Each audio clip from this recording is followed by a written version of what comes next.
তারা ভাবে আমি একজন চাকর, হয়তো আচরণও তাই করছি, কিন্তু কেউ জানে না এই কাজের আড়ালে আমি কি লুকিয়ে রেখেছি। নিজের পরিচয়, নিজের অবস্থান সব আজ গোপন। তৃষা, তোমরা সবাই আমাকে অবহেলা করো, কখনো কখনো অপমান করতেও দ্বিধা করো না, তবুও আমি সব সহ্য করি। কেন করি? কারণ এবারের সঙ্গে আমার একটা না বলার সম্পর্ক আছে, যেটা একমাত্র জানে তোমার দাদা আর দাদি, আর কেউ না। একদিন এই অপমানের পাহাড় ভেঙে আমার পরিচয় সবার সামনে দাঁড়াবে। সেদিন তুমি, তৃষা, তুমি কি ভাববে? এই হলো আমাদের গল্পের নায়ক, নাম আবির রহমান। বাবা মায়ের একমাত্র সন্তান। ছোটবেলায় একটা অ্যাক্সিডেন্টে আবিরের মা বাবা মারা যায়। এরপর থেকে আবির চৌধুরী বাড়িতে চাকর সেজে থাকে। চৌধুরী বাড়ির সবাই তাকে চাকর হিসেবেই চেনে, কিন্তু কেউ জানে না কে আবির, কী তার পরিচয়, কী তার উদ্দেশ্য। এটা জানতে হলে গল্পের মাঝে থাকেন। বিকেলবেলা সূর্য কিছুটা নরম আলো ছড়াচ্ছে চৌধুরী বাড়ির বারান্দায়। আবির মাটিতে হাঁটু গেড়ে বসে বাগানের শুকনো পাতাগুলো গুছিয়ে নিচ্ছে। ঘামে ভেজা কপালে হাত দিয়ে একটু চুল সরাতেই ভেতর থেকে ভেসে এলো এক কণ্ঠ। এই আবির, তুই কি কানে শুনিস না? সকাল থেকে বলছি ফুল গাছগুলো পানি দাও, এক কাজ ঠিকভাবে করতে পারো না। এই হলো আমাদের গল্পের নায়িকা, চৌধুরী বাড়ির একমাত্র রাজকন্যা, প্রচণ্ড রাগী, অহংকারী। আবির শান্ত গলায় মাথা নিচু করে বলে, জি, এই তো দিচ্ছিলাম, একটু দেরি হয়ে গেছে। দাস দাসীর মতো করে থাকতে এসেছো না? তাহলে চাকরের মতো কাজ শেখো। আর এই মুখে সবসময় এত চুপ কেন? মুখে ভাষা নেই? আবির কিচ্ছু বলে না। তৃষা চোখে চোখ রাখলে সে ইচ্ছা করে চোখ নামিয়ে ফেলে। এই ছেলেটাকে কেন রাখা হয়েছে বুঝি না। একটা কাজ ঠিকঠাক পারে না, আবার মেয়ের সঙ্গে খোঁচাখুচি করার সাহস রাখে। ভয় হয় কোনোদিনের মতো কেউ ছেলে কিছু করে বসে না জানি। আবির মাথা নিচু করে কাজ করে যায়। হয়তো ভিতরে ভিতরে বুকের মাঝে জ্বলছে কষ্টের আগুন, কিন্তু বাহিরে সে সম্পূর্ণ নীরব, নিরীহ আর নিচু স্বরে কথা বলা এক চাকর। তৃষার দাদা দাদি চুপচাপ সব দেখে। তারা জানে এই ছেলেটার পরিচয় চাকর নয়। তারা জানে আবিরকে, তারা জানে কেন সে এখানে আছে।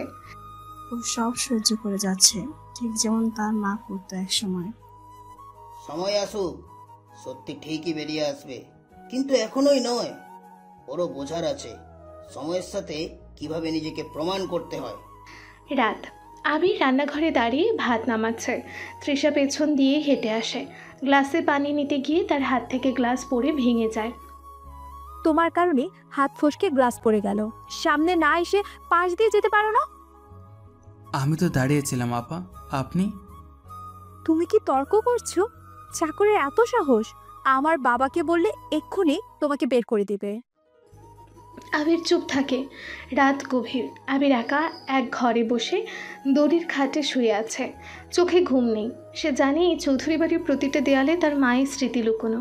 এই বাড়ির মাটি, গাছ, ঘর সব কিছু কোনো না কোনোভাবে তার নিজের। কিন্তু এখন সে একজন চাকর। অপমান, অবহেলা, ঘৃণা সব ঘিলে সে নিজেকে প্রস্তুত করেছে একটা সময়ের জন্য, যেদিন তার পরিচয় হবে বৎসপাতের মতো। সকালবেলা চৌধুরী বাড়ির পেছনের উঠোনে ঝাড়ু দিচ্ছে আবির। গায়ে তখনও ঘুম ঝরা হাওয়ার মতো ঠান্ডা বাতাস, কিন্তু তার ঘামে ভেজা গলা, পিঠ সে তো ঠান্ডা বোঝে না। হঠাৎ করে দরজা ঠেলে তৃষা বেরিয়ে এলো। আবার ছাড়া দিচ্ছে? এইসব কাজ বারবার করতে হয় নাকি? মাটিতে পাতা পড়েছিল, তাই ভাবলাম একটু পরিষ্কার করে নেই। হ্যাঁ, একেবারে দায়িত্ববান চাকরের মতো কথা বলিস তুই। তবে এটা মনে রাখ, যতই ভদ্র হও তাতে তোমার জাত বদলায় না। আবির কিচ্ছু বলল না। সে জানে সম্মান কেউ দয়া করে দেয় না, পাওয়ার মতো করে নিতে হয়। দুপুরের দিকে আবির বাড়ির মুরগিগুলোকে খাবার দিচ্ছে। তৃষা তখন পাশের বারান্দায় বসে ফোনে ব্যস্ত। হঠাৎ তার ছোট্ট ভাই রিয়াজ দৌড়ে এসে বলে, আপু আপু, হুমায়ুন ভাই এসেছে। আবার সেই হুমায়ুন ভাই কেন এসেছে? তোকে সারপ্রাইজ দিতে। তৃষা হেসে উঠে দাঁড়ায়। বারান্দায় হেঁটে আসে এক লোক। স্মার্ট, হালকা দাড়ি, চোখে দামি সানগ্লাস। পাশ থেকে কেউ ফিসফিস করে বলে, এই লোকটা নাকি শহরের নামী কনস্ট্রাকশন কোম্পানির ছেলে। আবির একটা কোণে দাঁড়িয়ে সব দেখে। তৃষা হুমায়ুনের সামনে হাসছে, কথা বলছে, আর হঠাৎই হুমায়ুনের পায়ের কাছে পড়ে যায় এক গ্লাস পানি। তুই কি অন্ধ নাকি? আমার পেছনে পানি ফেলার সাহস কিভাবে হলো? তোমার সাহস বেড়েছে আবির, এভাবে গ্লাস ফেলা, মানে আমার সম্মান নিয়ে খেলছো তুমি? ভুল হয়েছে, আমি করিনি ইচ্ছে করে। তুই তো চাকর। তৃষা চুপ, তবে তার দাদু পাশেই দাঁড়িয়েছিলেন, চোখে আগুন। হুমায়ুন, ভুলে যেও না তুমি এই বাড়ির অতিথি। তুই চাকর না আবির, তোরা এসব সহ্য করছিস শুধু নিজের বাড়ত্ব দেখানোর জন্য, কিন্তু আমি জানি একদিন সবাইকে চমকে দেবে তুই। সন্ধ্যা। তৃষা একা একা সিঁড়িতে বসে, হাতে মোবাইল, কিন্তু মন অন্য কোথাও। আবিরের মুখটা বারবার মনে পড়ছে। হুমায়ুন যেমন ব্যবহার করলো তাতে কিছুটা হলেও খারাপ লেগেছে তৃষার। আবির তো এমন কিছু করেনি, সে তো সব সময় শান্ত থাকে, তবুও কেন যেন ওকে দেখলে আমার রাগ উঠে। রাত 9টা। তৃষা ঘর থেকে বের হয়ে পেছনের উঠোনে যায়। আবির তখনও কাজ করছে, জল দিয়ে বারান্দা ধুচ্ছে। এই যে শোন। আবির তাকায় না, কাজ করতে থাকে। তোমাকে কিছু জিজ্ঞাসা করব। আবির এবার মুখ তুলে, চোখে ধৈর্য কিন্তু কিছুটা অভিমানও। আজ যা হয়েছে, মানে হুমায়ুনের সাথে, তোমার খারাপ লাগেনি? আপনি তো নিজেই বললেন আমি চাকর, আমার খারাপ লাগা কি কোনো মূল্য রাখে? তৃষা চুপ করে যায়, কথা হারিয়ে ফেলে। ওই ছেলেটার চোখে কষ্ট আছে, কিন্তু সে দেখায় না। সে এমন কেন? একটু পর আবির তাদের ঘরে চুপ করে বসে। তোমার কষ্টগুলো আমরা বুঝি বাবা, কিন্তু সময় এলে সব ঠিক হয়ে যাবে।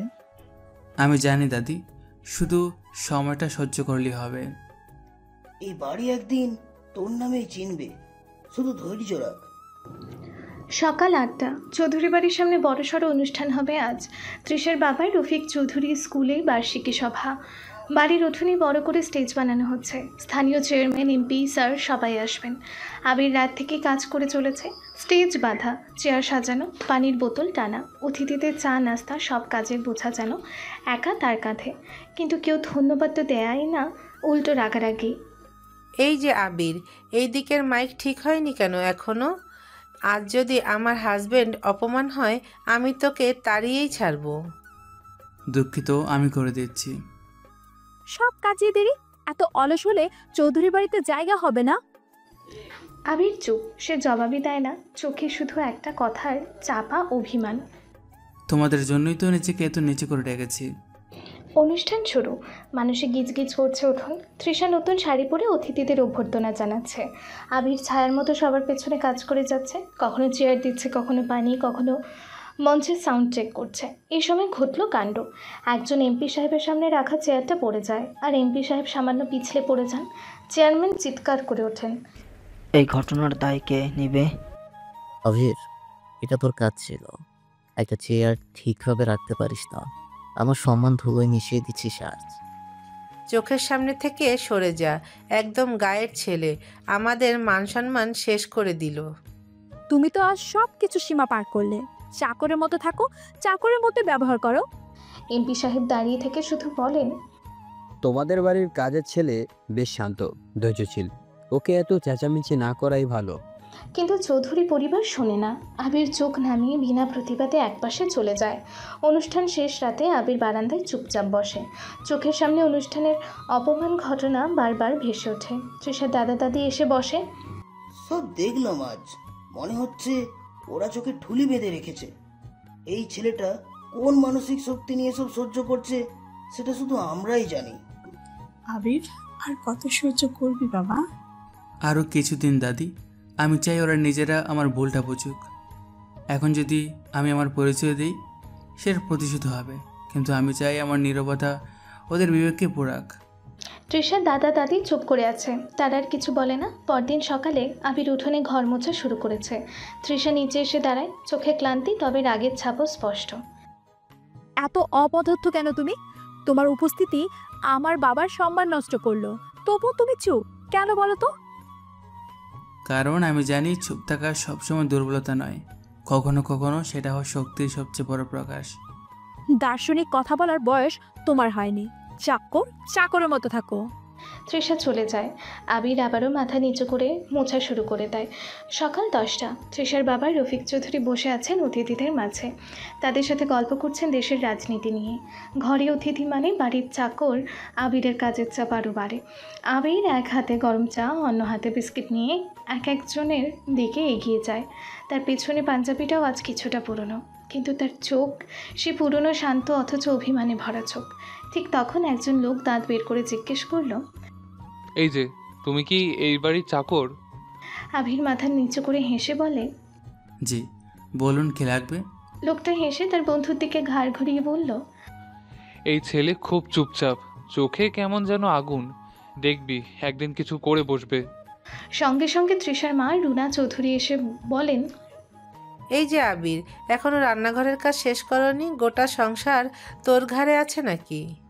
জি, চা দিয়ে আমি এখনই যাচ্ছি। তুই শুধু কাজ করিস না, সবসময় চোখে চোখে তাকাস। চাকরের যদি এত অহংকার থাকে তাহলে তো সর্বনাশ। তৃষার রুমে। তৃষা আয়নার সামনে দাঁড়িয়ে চোখে কাজল লাগাচ্ছে। মোবাইলে হুমায়ুনের মেসেজ ভেসে উঠছে, তোমার বাড়ির চাকর ছেলেটা বড় বেশি স্মার্ট হয়ে যাচ্ছে না? তৃষা চোখ কুঁচকে ফোনের স্ক্রিনের দিকে তাকায়। মনের মধ্যে কেমন যেন একটা অস্বস্তি কাজ করে। তৃষা নিচে নেমে দেখে আবির রান্নাঘরে ভাত ঢাকছে। সে চোখ গরম করে বলে, তুমি কি নিজেকে কোনো স্পেশাল কিছু ভাবো? মুখ দেখে তো বোঝাই যায় না তুমি কাকে মানো কাকে না। একটা চাকর হয়েও গম্ভীর চেহারা করে ঘোরো কেন? আমি চেষ্টা করি আমার কাজ ঠিকভাবে করতে। ব্যবহার যদি খারাপ লাগে আমি ক্ষমা প্রার্থী। তুমি কে রে? তোর এত সাহস? চাকরের মতো থাকলেই ভালো। দুপুর। তৃষার বাবা রফিক চৌধুরী কয়েকজন প্রভাবশালী লোক নিয়ে বসলেন। আবির তখন ভাত ডাল নিয়ে তাদের খেতে দিচ্ছিল। একজন হঠাৎ বলল, চৌধুরী সাহেব, আপনার চাকর ছেলে তো বেশ শিক্ষিত মনে হচ্ছে, শুদ্ধ বাংলায় কথা বলে, মুখে পরিষ্কার গঠন, আপনার ছেলের মতো তো লাগে। রফিক রেগে উঠে গলা চড়িয়ে বলে ফেললেন, তুই কার ছেলে হোস রে? তোর বাবার নাম কি? সবার সামনে এমন প্রশ্নে চারপাশ থমকে গেল। তৃষা, তার মা, অতিথিরাও অবাক। আবির একটু থমকে যায়। তার দাদু দাদি দূর থেকে দাঁড়িয়ে দেখছে। আমি একজন সাধারণ গরিব মায়ের সন্তান। আমার চেহারা, আমার কথা সবই আমার মায়ের শিক্ষা আর আমার বাবার পরিচয়।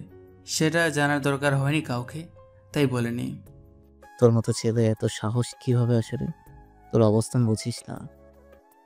তুই মনে হয় ভুলে যাচ্ছিস তুই একটা চাকর। তোর জিভ বেশি লম্বা হয়ে গেছে। আজ থেকেই তোর থাকার জায়গা হবে গোয়াল ঘর। গভীর রাত। আবির ছোট্ট একটা কুড়ে ঘরে চুপচাপ বসে। চোখে জল নেই, মুখে তেমন কষ্টও নেই, শুধু একটা বাক্য বারবার মনে ঘোরে, তুই কার ছেলে হোস রে? সে জানে এই প্রশ্নের উত্তর এখন দিলে ওরা ভয় পাবে, ভালোবাসবে না। সে চায় ভয় নয়, বোঝাপড়ার জায়গা থেকে ওরা মাথা নিচু করুক। পরদিন ভোর। দাদা দাদি চুপচাপ আবিরের পাশে এসে বসে। আর কত সহ্য করবি বাবা? জানি না দাদু, কিন্তু আমি ভাঙতে চাই না। আমি চাই তারা একদিন নিজেরাই বুঝুক কার প্রতি তারা অন্যায় করছিল। তুই আমাদের গর্ব আবির, তুই সাহস হারাস না। বিকেল 4টা। তৃষা সিঁড়ির নিচে দাঁড়িয়ে তার প্রাইভেট টিউটরের জন্য অপেক্ষা করছে। চুল খোলা, হালকা মেকআপ, হাতে ফোন। আবির দূরে দাঁড়িয়ে উঠোনে ঝাড়ু দিচ্ছে। চোখে পিঠে ঘাম, তবু মুখে নীরবতা।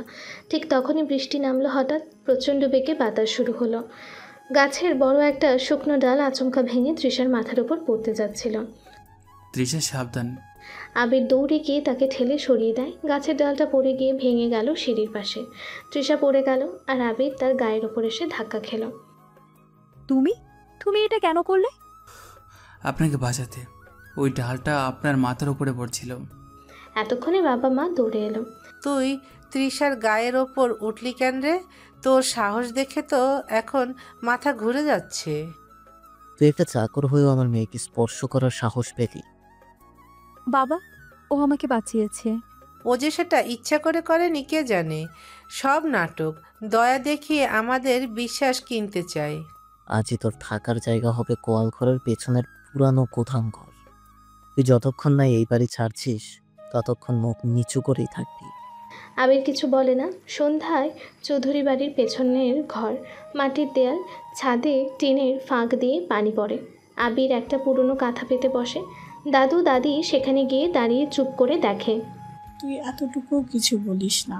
বাঁচানোর পুরস্কার যদি অপমান হয় তবু মুখ খুলিস না কেন? দাদি, ওরা এখন আমাকে দেখে শুধু কাপড় চোপড় দিয়ে। যেদিন আমার কাজ, ধৈর্য, আত্মসম্মান সব কিছুর মূল্য বুঝবে, সেদিন আমি জিতব। তুই জিতবি, শুধু মনে রাখিস, তুই যেদিন জিতবি ওরা চোখে চোখ রাখতেও ভয় পাবে। রাত 11টা। তৃষা চুপচাপ বারান্দায় দাঁড়িয়ে বাইরে তাকিয়ে আছে। আবির তাকে বাঁচিয়েছে, তবু তার গায়ে উঠে তাকে অপমানের মুখে ফেলে দিয়েছে। এই ভাবনাটা মন থেকে সরাতে পারছে না, কিন্তু সে নিজেকে বোঝায় হয়তো ও সত্যি বাঁচাতে গিয়েছিল, তবু ওর সীমা ছাড়িয়ে গা ধাক্কা লাগাটা সহজে মানা যায় না। তারপর মাথা ঝাঁকিয়ে বলে, না, আমি ওকে বিশ্বাস করি না। পরদিন সকালে আবির দরজার সামনে দাঁড়িয়ে গেট ধুচ্ছে। তৃষার মা বাইরে বেরিয়ে আসে। আজই বাজারের সব কিছু একা এনে দিবি, পকেটে একটাও টাকা বেশি থাকবে না, আর ভুল করলে খাবারের বদলে মাটি খাইতে দিব। আবির কিছু না বলে হাঁটা দেয়। তৃষা জানালার ফাঁক দিয়ে দেখছে, তার চোখে এখনও কঠোরতা, কিন্তু মাঝে মাঝে কিছুটা দ্বিধাও। আবির বাজার থেকে ফিরছে, কাঁধে 2 দিকে ভারী ব্যাগ, পা ঘুরিয়ে হাঁটছে। হয়তো গতকালকের গাছের ডালের ধাক্কা লেগেছিল, কিন্তু সে কিছু বলছে না কারো কাছে। চৌধুরী বাড়ির দরজায় দাঁড়িয়ে আবারও কাজ শুরু করে দেয়। পরদিন সকাল 7টা। আবির মাটিতে বসে গোয়াল ঘরের পাশে কাঠ করেছে। চোখে ক্লান্তি, গায়ে ফাটা কাপড়, তবু কাজ করে যাচ্ছে। চৌধুরী বাড়ির ভেতরে আজ বিশাল ভোজ। তৃষার মামা, মামি, খালু, ফুপাতো ভাইরা আসবে। তাদের সামনে বাড়ির চাকরদের ঠিকঠাক কাজ করা যায়, এই ভাবনা নিয়ে রুনা চৌধুরী পুরো বাড়ি চেঁচিয়ে বেড়াচ্ছেন। আবির রান্নাঘরে 3 রকম ভর্তা, ডাল, মাছ সব রাঁধতে হবে। আবির নিঃশব্দে হাত লাগিয়ে রাঁধতে বসে। তৃষা ঢুকেই বলে, তোমাকে বলেছি তো রান্নাঘরে ঢোকার আগে হাত ধুয়ে আসতে। চাকরদের পরিষ্কার থাকা উচিত, না বুঝলে চর খাবে। আমি ধুয়ে এসেছি, যদি আবার লাগে তাহলে যাই ধুয়ে আসি। তোমার মুখের ভাষা শেখো আগে। একটা চাকর হয়েও ভাব এমন যে তুমি বুঝি রাজপুত্র। বিকাল 3টা। অতিথিরা এসে গেছে। তৃষার মামা মামি বসে গল্প করছেন। এই যে, এ ছেলেটা কে? চেহারা তো বেশ পরিষ্কার, এটা কে? হ্যাঁ, গায়ের দিকের ছেলে। মুখ ভাষা আছে বটে, কিন্তু চোখে বেশি তাকানোর পথঅভ্যাস আছে। চোখে চোখ রেখে তাকায়? সেও একটু চোখ নামিয়ে রাখে, তবু কিছু বলে না। আবির পাশে দাঁড়িয়ে দিয়েই পানি দিতে যায়। মামা তখন মুখে এমন কথা বলে যা পুরো পরিবেশ নষ্ট করে ফেলে। আবির মাথা নিচু করে, কিন্তু এই মুহূর্তে কেউ তৃষা পর্যন্ত আবিরের হয়ে কিছু বলে না। রাত 9টা, সব মেহমান চলে গেছে। আবির মেঝে মোছা শুরু করেছে। তৃষা তখন জানালার পাশে দাঁড়িয়ে একা একা কথা বলছে ফোনে হুমায়ুনের সাথে। এই ছেলেটা বাড়াবাড়ি করছে দিন দিন। আমার দিকে এমনভাবে তাকায় যেন আমি ছোট। আমি চোখে চোখ রাখতেই দেই না। আমার পাশে দাঁড়ানোর যোগ্যতা নেই ওর। আবির তখন নিচু হয়ে পানি মোছা করছিল। শব্দ না করেও সে তৃষার শেষ লাইনতে স্পষ্ট শুনে ফেলে। সে কিছু বলে না, চোখ নামিয়ে কাজ চালিয়ে যায়। আবিরের কুঁড়ে ঘর। রাতে সে একাই একটা পুরনো বই নিয়ে বসে।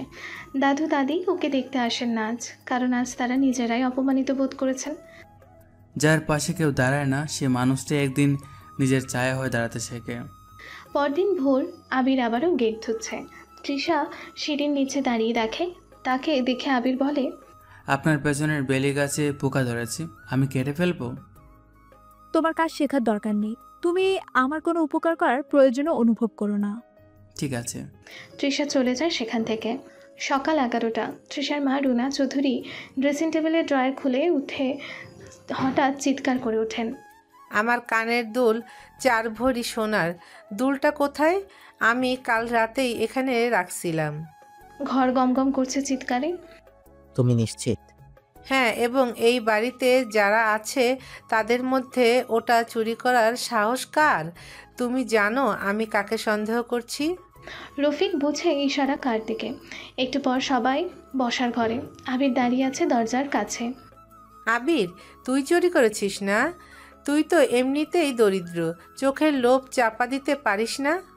আমি চুরি করিনি আন্টি, আমি আপনার ঘরে ঢুকিনি। মিথ্যে বলিস।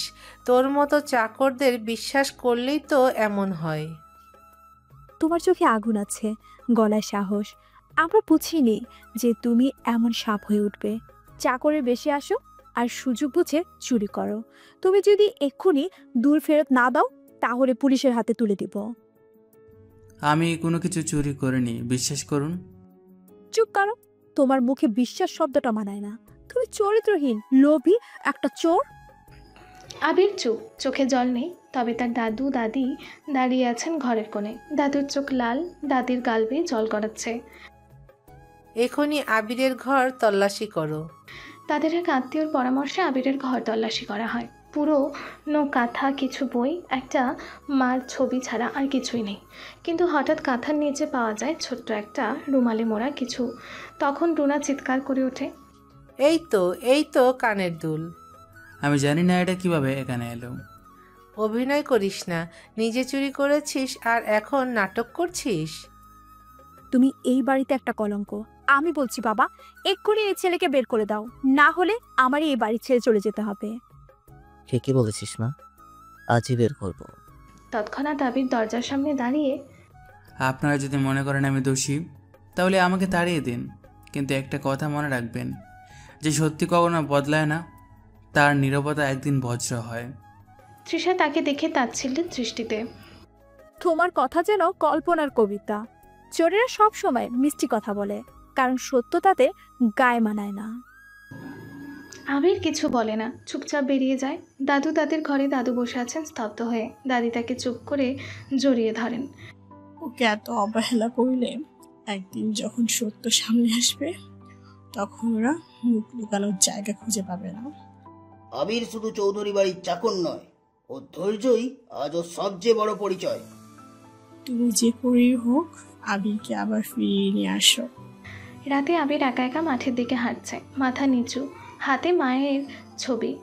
মা, আজও আমাকে চোর বলল, তবুও আমি মুখ খুলিনি, কারণ তুমি শিখিয়েছ, যারা আপন তারার সময় হলে বুঝবে কে আপন কে পর। সেই রাত গাঁয়ের দাদু দাদির পুরনো ভিটায় আবির পুরনো পরিত্যক্ত একটা টিন শেড ঘরে আশ্রয় নেয়। কুয়াশা ভেজা রাতে মশা, ঠান্ডা, ক্ষুধা সব একসাথে চেপে বসে। পরদিন সকাল হঠাৎ তৃষার মায়ের গলার হার উধাও। রুনা চৌধুরী চেঁচিয়ে ওঠে, আমার গলার হার 6 ভরি সোনা, কাল রাতে আলমারিতে রাখছিলাম। সবাই আবিরকে সন্দেহ করছে, কিন্তু আবির তো কালকে চলে গেছে। কাল যাকে বাড়ি থেকে চোর বানিয়ে বের করে দিলাম, সে যদি সত্যি চোর না হয়, হার কোথায় গেল? সন্ধ্যা, হার খুঁজে পাওয়া যায় রান্নাঘরে চালের পাত্রে। দাদি চিৎকার করে ওঠে, এই যে হার তো এখানে, চালের মধ্যে কিভাবে গেল? সবার মুখ থমথমে। তাহলে আবির চুরি করেনি? তবে তার ঘরে তো পাওয়া গিয়েছিল কানের দুল। তখন কি কেউ দেখেছিল কিভাবে সেটা ওর কাঁথার নিচে গেল? তোমাদের কারো হাতে তো সুযোগ ছিল, হয়তো পূর্ণচর দেওয়া কেউ ইচ্ছে করে রেখে এসেছিল। আবির নির্দোষ, তাকে আবার বাড়িতে নিয়ে আসো। পরদিন সকালে দাদু উঠে দাঁড়িয়ে ঘোষণা দেয়, আবিরকে মিথ্যা অপবাদ দিয়ে তাড়িয়ে দেওয়া হয়েছে। ও যদি না ফিরে আসে তাহলে আমি এই বাড়িতে মুখ তুলব না। ও এই বাড়ির নয়, শুধু আমার রক্ত। আব্বা, আপনি এতটা সিরিয়াস আমি বুঝিনি, একটা ভুল হয়ে গেছে। লোক পাঠিয়ে আবিরকে আনা হয়। আবির গায়ের এক বন্ধুর ঘরে বসে বই পড়ছিল। তৃষার মা বাবার পাঠানো লোক এসে বলল, চলো, দাদাজান ডেকে পাঠিয়েছেন, তিনি কিছুই খাচ্ছেন না তোমার অনুপস্থিতিতে। আবির কিছু না বলে মাথা নিচু করে চলে আসে। চৌধুরী বাড়ির ফটকে দাঁড়িয়ে আবারও কাজে যোগ দেয়। তবে এবার সে তৃষার চোখে চোখ রাখে না, মাথা নিচু করে কাজ করে যায়, কিন্তু ভিতরে ভিতরে অনেক শক্ত হয়ে যায়। সকাল 9টা, তৃষার কলেজে আজ ফাংশন। চৌধুরী পরিবার থেকে তার বাবা মা এবং আবিরও যাচ্ছে, বই, পানির বোতল, টিফিন নিয়ে। তৃষা সেজেছে নতুন সালোয়ার কামিজে, হালকা মেকআপে, একদম রাজকন্যার মতো। চৌধুরী সাহেব গাড়ি নিয়ে রওনা হচ্ছেন। তৃষা রেগে বলে, এই আবির, তুমি আবার এই গাড়িতে চড়তে এসো না, তোমার গায়ে এমন গন্ধ আসে যেন গরুর গোয়াল থেকে উঠে এসেছো। আবির মাথা নিচু করে, আমি পিছনের সিটে বসবো, আপনার কাছে না। এই ছেলে তো আজকাল কথা বলতেও শিখে গেছে, তাকে রাস্তা দিয়ে হাঁটতে পাঠাও, মান সম্মান নষ্ট করবে গাড়িতে উঠলে। চোখে জল চেপে আবির হেঁটে যায়। কলেজের পেছনে রাস্তা ধরে পৌঁছে। কলেজ অনুষ্ঠান স্টেজে মাইকের সমস্যা, হট্টগোল। তৃষার বাবা চিৎকার করে বলে, এই মাইক ঠিক করবে কে? কলেজের এক শিক্ষক বলে, ও আপনার সাথে ছেলেরা আবির না? ও তো ইলেকট্রিক কাজ পারে বলে শুনছি। আবির মাইক ঠিক করতে যাবে? যে যদি লোকজন দেখে আমি ওর মতো চাকরকে চিনি, তাহলে আমি মাথা তুলতে পারবো না। তবু পরিস্থিতি বাঁচাতে আবির মাইক ঠিক করতে যায়। 10 মিনিটের মধ্যে পুরো সাউন্ড সিস্টেম ঠিক, সবার করতালি। কিন্তু তৃষা দাঁড়িয়ে বলে, করতালি দেওয়া দরকার নেই, একজন চাকর তার কাজটাই করেছে, আর দয়া করে ওর সঙ্গে আমাকে এক ফ্রেমে তুলবেন না। পুরো কলেজ মাঠ স্তব্ধ। আবির এক মুহূর্তের জন্য চোখ তোলে, তারপর আবারও মাথা নিচু করে চলে যায়। সন্ধ্যা। চৌধুরী বাড়ির উঠোনে আবির চুপচাপ বসে, দাদু দাদির মুখেও ভাষা নেই। আজ তোর চোখে একটা আলাদা আগুন দেখলাম আবির। আজ বুঝলাম, অপমান যখন অভ্যাস হয়ে যায় তখন চুপ করে থাকা গর্ব নয়, নীরব প্রতিবাদ। রাতে তৃষা জানালার পাশে দাঁড়িয়ে তার বান্ধবী মেসেজ করে, তোমার ওই কাজের ছেলেটা আজ হিরো হয়ে গেল, সবাই বলেছে স্টেজ বাঁচিয়েছে সে। হিরো না, মেকানিক। আমি তার মুখও দেখতে চাই না। পরদিন সকালে তৃষা বারান্দায় দাঁড়িয়ে দেখে আবির চায়ের কাপ দিচ্ছে দাদুকে। তৃষা নিচে নেমে আসে। তুমি এবার কি নাটক শুরু করেছো? কলেজে আমার নাম জড়ানো বন্ধ করো, না হলে। আমি আপনার কোনো ব্যক্তিগত কাজে আর থাকবো না। আপনি চাইলে আমাকে পুরো বাড়ির কাজ থেকে সরিয়ে দিতে পারেন, তবে আমি আর আপনার সামনে পড়ব না। তুমি কি নিজের সীমা ভুলে যাচ্ছ? আমি প্রতিদিন নিজের সীমা চোখে আঙ্গুল দিয়ে দেখতে পাচ্ছি, আর আপনি প্রতিদিন সেই সীমা ছাপিয়ে আমাকে কষ্ট দিচ্ছেন। তবে আমি কষ্ট পেতে পেতে শক্ত হয়ে গেছি আপা। তৃষা অবাক হয়ে চুপ করে যায়। এই প্রথম আবির চোখে চোখ রেখে কথা বলছে। রুনা চৌধুরী রাগে বলে, তুই এখন চোখে চোখে তাকাস? তোর সাহস কবে এত বেড়ে গেল রে? মানুষ যখন প্রতিদিন মরে তখন সাহস নিজে থেকে জন্ম নেয় আন্টি। আবির চলে যায়। দাদু দাদি জানালার পাশে দাঁড়িয়ে কাঁপা কাঁপা গলায় বলে, যেদিন এই বাড়ির মানুষ জানবে ওকে, সেদিন এই বাতাস ওর পায়ে লুটিয়ে পড়বে। সকাল 11টা। তৃষার বান্ধবীর বাসায় দাওয়াত। তৃষা বেরোচ্ছে দাওয়াত যেতে। মা বলে, আবির, তৃষার পেছনে পেছনে যাও, বাসায় না ফেরা পর্যন্ত চোখে চোখে রেখে পাহারা দেবে। আমার সঙ্গে ওই ছেলেটা যাবে না, চাকররা পাশে থাকলে লোক হাসে। চুপ কর, লোক দেখানোর বয়স হলে দায়িত্বও বুঝে নে। তৃষা ঠুকঠাক করে রেগে চলে যায়। পেছনে আবিরও হাঁটছে। দাওয়াতের জায়গায় তৃষা তার বান্ধবীদের সঙ্গে ব্যস্ত। আবির একটু দূরে দাঁড়িয়ে সব নজর রাখছে। এমন সময় রাস্তার পাশ দিয়ে 2টা বাইকে করে 2জন বখাটে ছেলে আসে। তারা তৃষাকে দেখে সিটি দেয়। এই মিষ্টি আপু, নম্বর দাও তো। এই ভাই, চাকর নাকি প্রেমিক? মুখ ঘুরাও তো, আপুর সঙ্গে আমরা একটু কথা বলি। তৃষা ভয় পায়। কিছু বলার আগেই আবির এগিয়ে আসে। ওর দিকে তাকানো বন্ধ করো, নয়তো বাইকের চাকা গলায় গুঁজে দেব। বকাঠেরা হেসে হঠাৎ এগিয়ে আসে। তুই কে রে? সাহস তো দেখাচ্ছিস, এখন দেখ। একজন ছুরি বের করে। হঠাৎ মারামারি শুরু। আবির ছেলেটার হাত চেপে ধরে ছুরি ফেলে দেয়। অন্যজন বাইক থেকে নেমে পেছন থেকে ঘুষি মারলে আবির মাটিতে পড়ে যায়। তৃষা চিৎকার করে, আবির আবারও উঠে দাঁড়িয়ে একে একে 2জনকেই পেটায়। শেষে পুলিশ আসে, বখাটেতে ধরে নিয়ে যায়। তৃষার ভিতর একটু থেমে যায়। সে 2 সেকেন্ড আবিরের চোখে চোখ রাখে। একটা মুহূর্ত চুপচাপ। আবিরের কপাল থেকে রক্ত ঝরছে, কিন্তু পরক্ষণেই রূপ বদলায় তৃষা। তুমি মারামারি না করলে ছেলেরা চলে যেত, তোমার জন্যই পুলিশ পর্যন্ত আসলো। আপনার জন্যই তো খরলাম। তুমি কে হ্যাঁ আমার জন্য কিছু করার? তোমার দায়িত্ব শুধু পেছনে হাঁটা, নাটক করতে এসো না। চৌধুরী বাড়িতে ফেরে না রুনা। চৌধুরী রেগে যায়। তুমি মারামারি করলে? যদি নাম হয় আমাদের পরিবারের সাথে, এই কারণেই চাকরদের সামনে পাঠানো ঠিক না। আবিরকে আমরা একটু বেশি গুরুত্ব দিচ্ছি মনে হয়। আবির চুপ। দাদু কিছু বলবে, তৃষা থামিয়ে দেয়। আজ যদি কোনো মামলা হতো সেটা আমাকেই পড়তো। আবির নাটক করেছে, সুযোগ পেলে হিরো সাজে। রাতে দাদুর ঘরে। তোর শরীর কাঁপছে, রক্ত ঝরছে, কিন্তু মুখে কোনো অভিমান নেই। তুই কি দিয়ে তৈরি আবির? ভালোবাসা দিলে গর্ব আসে, অপমান দিলে নীরবতা। আমি নীরব হয়ে থাকতে শিখেছি দাদুভাই। পরদিন সকালে তৃষা আবিরের সামনে এসে বলে, তোমার চোখে চোখ রাখলে কেন জানি একরকম ভয় পাই, তুমি যেন কিছু লুকাও। আপনার ভয়টা একদিন গর্ব হয়ে যাবে, তখন আমার চোখে আপনি নিজেকে খুঁজবেন।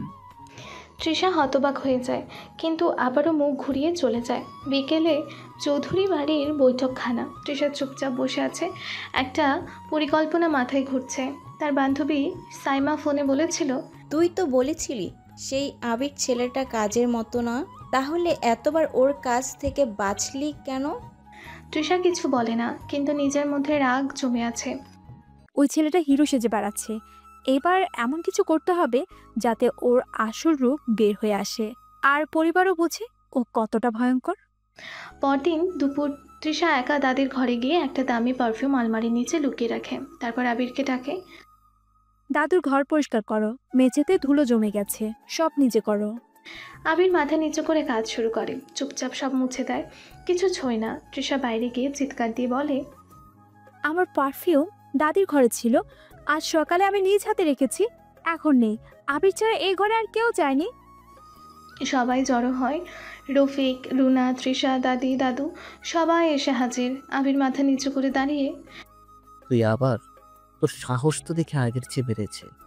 আবির, এবার ছাড়বো না, পুলিশ ডাকবো। তুমি যদি এক্ষুনি স্বীকার না করো, তাহলে আমার রুমে ঢুকলে আমি চিৎকার করে বলবো তুমি আমার সঙ্গে খারাপ ব্যবহার করতে এসেছো। তৃষা আবিরের পাশে গিয়ে আস্তে করে বলল, আপনি কি বলছেন? আমি তো। তুমি ভয় পাও?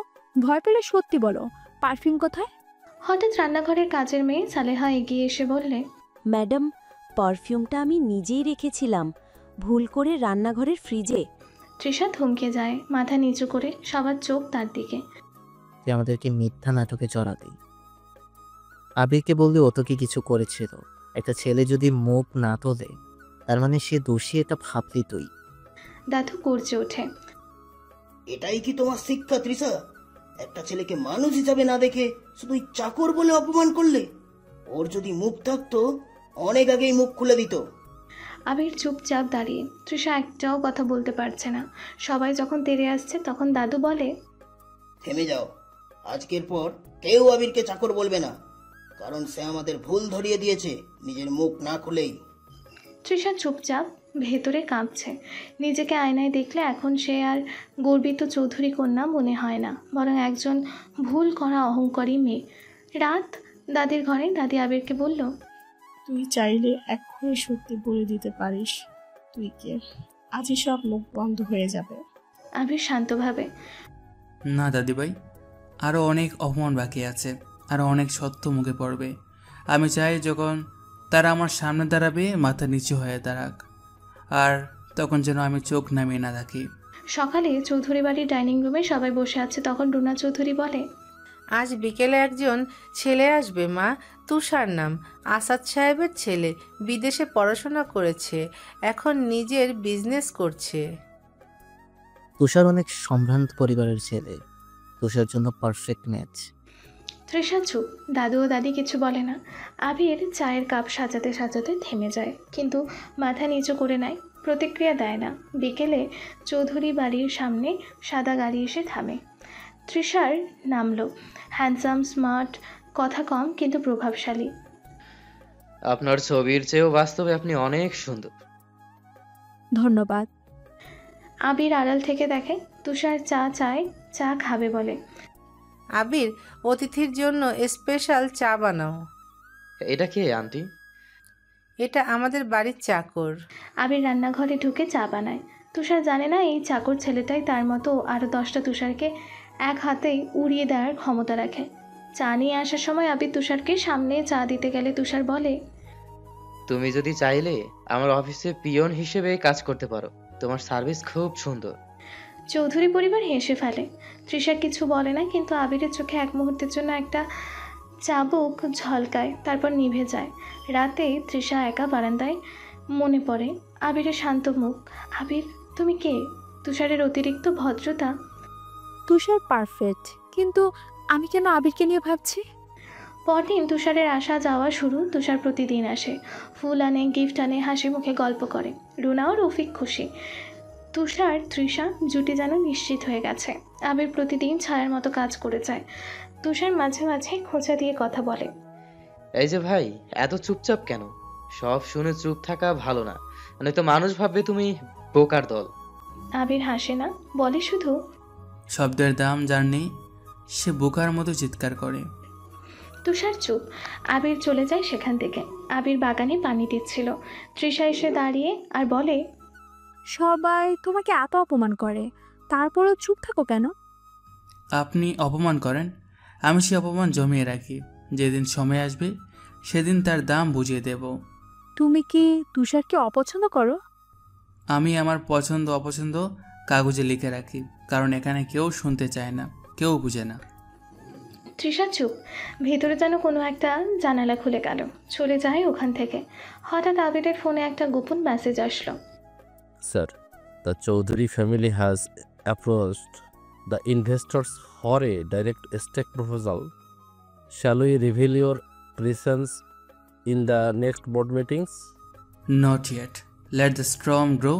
When it breaks, it will be their silence that screams that loudest. সকাল। দাদুর ঘরের বারান্দায় আবির রোজকার মতোই কাজে ব্যস্ত। তৃষা বারান্দায় দাঁড়িয়ে নিচের দিকে তাকিয়ে দেখে আবির ছাদের শুকনো জামা তুলছে, চায়ের কাপ গোছাচ্ছে, দাদুকে পা টিপে দিচ্ছে। তৃষার মুখে অদ্ভুত এক অভিব্যক্তি। সে অপমান করতে চায়, কিন্তু মনের ভেতর কি যেন হচ্ছে। এই ছেলেটা এত সহ্য করে, যদি আমি ওর জায়গায় থাকতাম একদিনে ভেঙে পড়তাম। ও কি দিয়ে তৈরি? সন্ধ্যা। ড্রয়িং রুমে চৌধুরী সাহেব একটি ফাইল হাতে নিয়ে সবাইকে বললেন, একটা বড় বিজনেস ডিল এসেছে। এয়ার গ্রুপ নামের একটি বহুজাতিক কোম্পানি চাইছে আমাদের সাথে যৌথভাবে একটি প্রজেক্ট করতে। Air group? এই নাম তো অনেক জায়গায় শুনেছি। এদের সিইও কে জানো? তৃষার বাবার নামটা খুঁজে পায় না। নামটা পাওয়া যায়নি, শুধু বলা হয়েছে সিইও এখন দেশের বাহিরে আছে, শিগগির ফিরবে। তৃষা অজান্তেই প্রশ্ন করে, যে মানুষ এত বড় কোম্পানির মালিক, সে কি সত্যি সাধারণ মানুষের মতো আচরণ করতে পারে? আবির ঠিক তখনই ঘরে ঢোকে চা নিয়ে। তৃষা চমকে যায়। আবির তো কখনো বলেনি ওর পরিবার কেমন, বাবাকে, ওর মা কি করে। পরদিন শহরের একটি কনফারেন্স। চৌধুরী সাহেবের প্রতিনিধি হয়ে তৃষা ও রফিক যান এয়ার গ্রুপের সাথে মিটিং করতে। তারা দেখে সমস্ত আয়োজন অভিজাত ভিআইপি $1,000,000 গন্ধে ভরা। কিন্তু আশ্চর্য বিষয়, সিইও নিজে উপস্থিত নন। ফাইল বুঝে দেওয়া হয়, কিন্তু তাতে লেখা, this project is approved and personally monitored by mister A Rahman. তৃষার চোখ আটকে যায়। এ রহমান নামটাই। মনে মনে ভাবে, আবির নামটা কেমন যেন চেনা চেনা লাগছে। আবির রহমান, এই নাম তো আবিরের, তাহলে ওকে? না না, আমি এসব কি ভাবছি? কোথায় আবির রহমান আর কোথায় আমাদের বাড়ির চাকর? রাতে তৃষা রান্নাঘরে ঢুকে পানি আনতে। আবির সেখানে কাজ করছে। দুজনের চোখাচোখি হয়। আজ তুমি ছাদে জামাগুলো নিজে শুকাতে গেলে?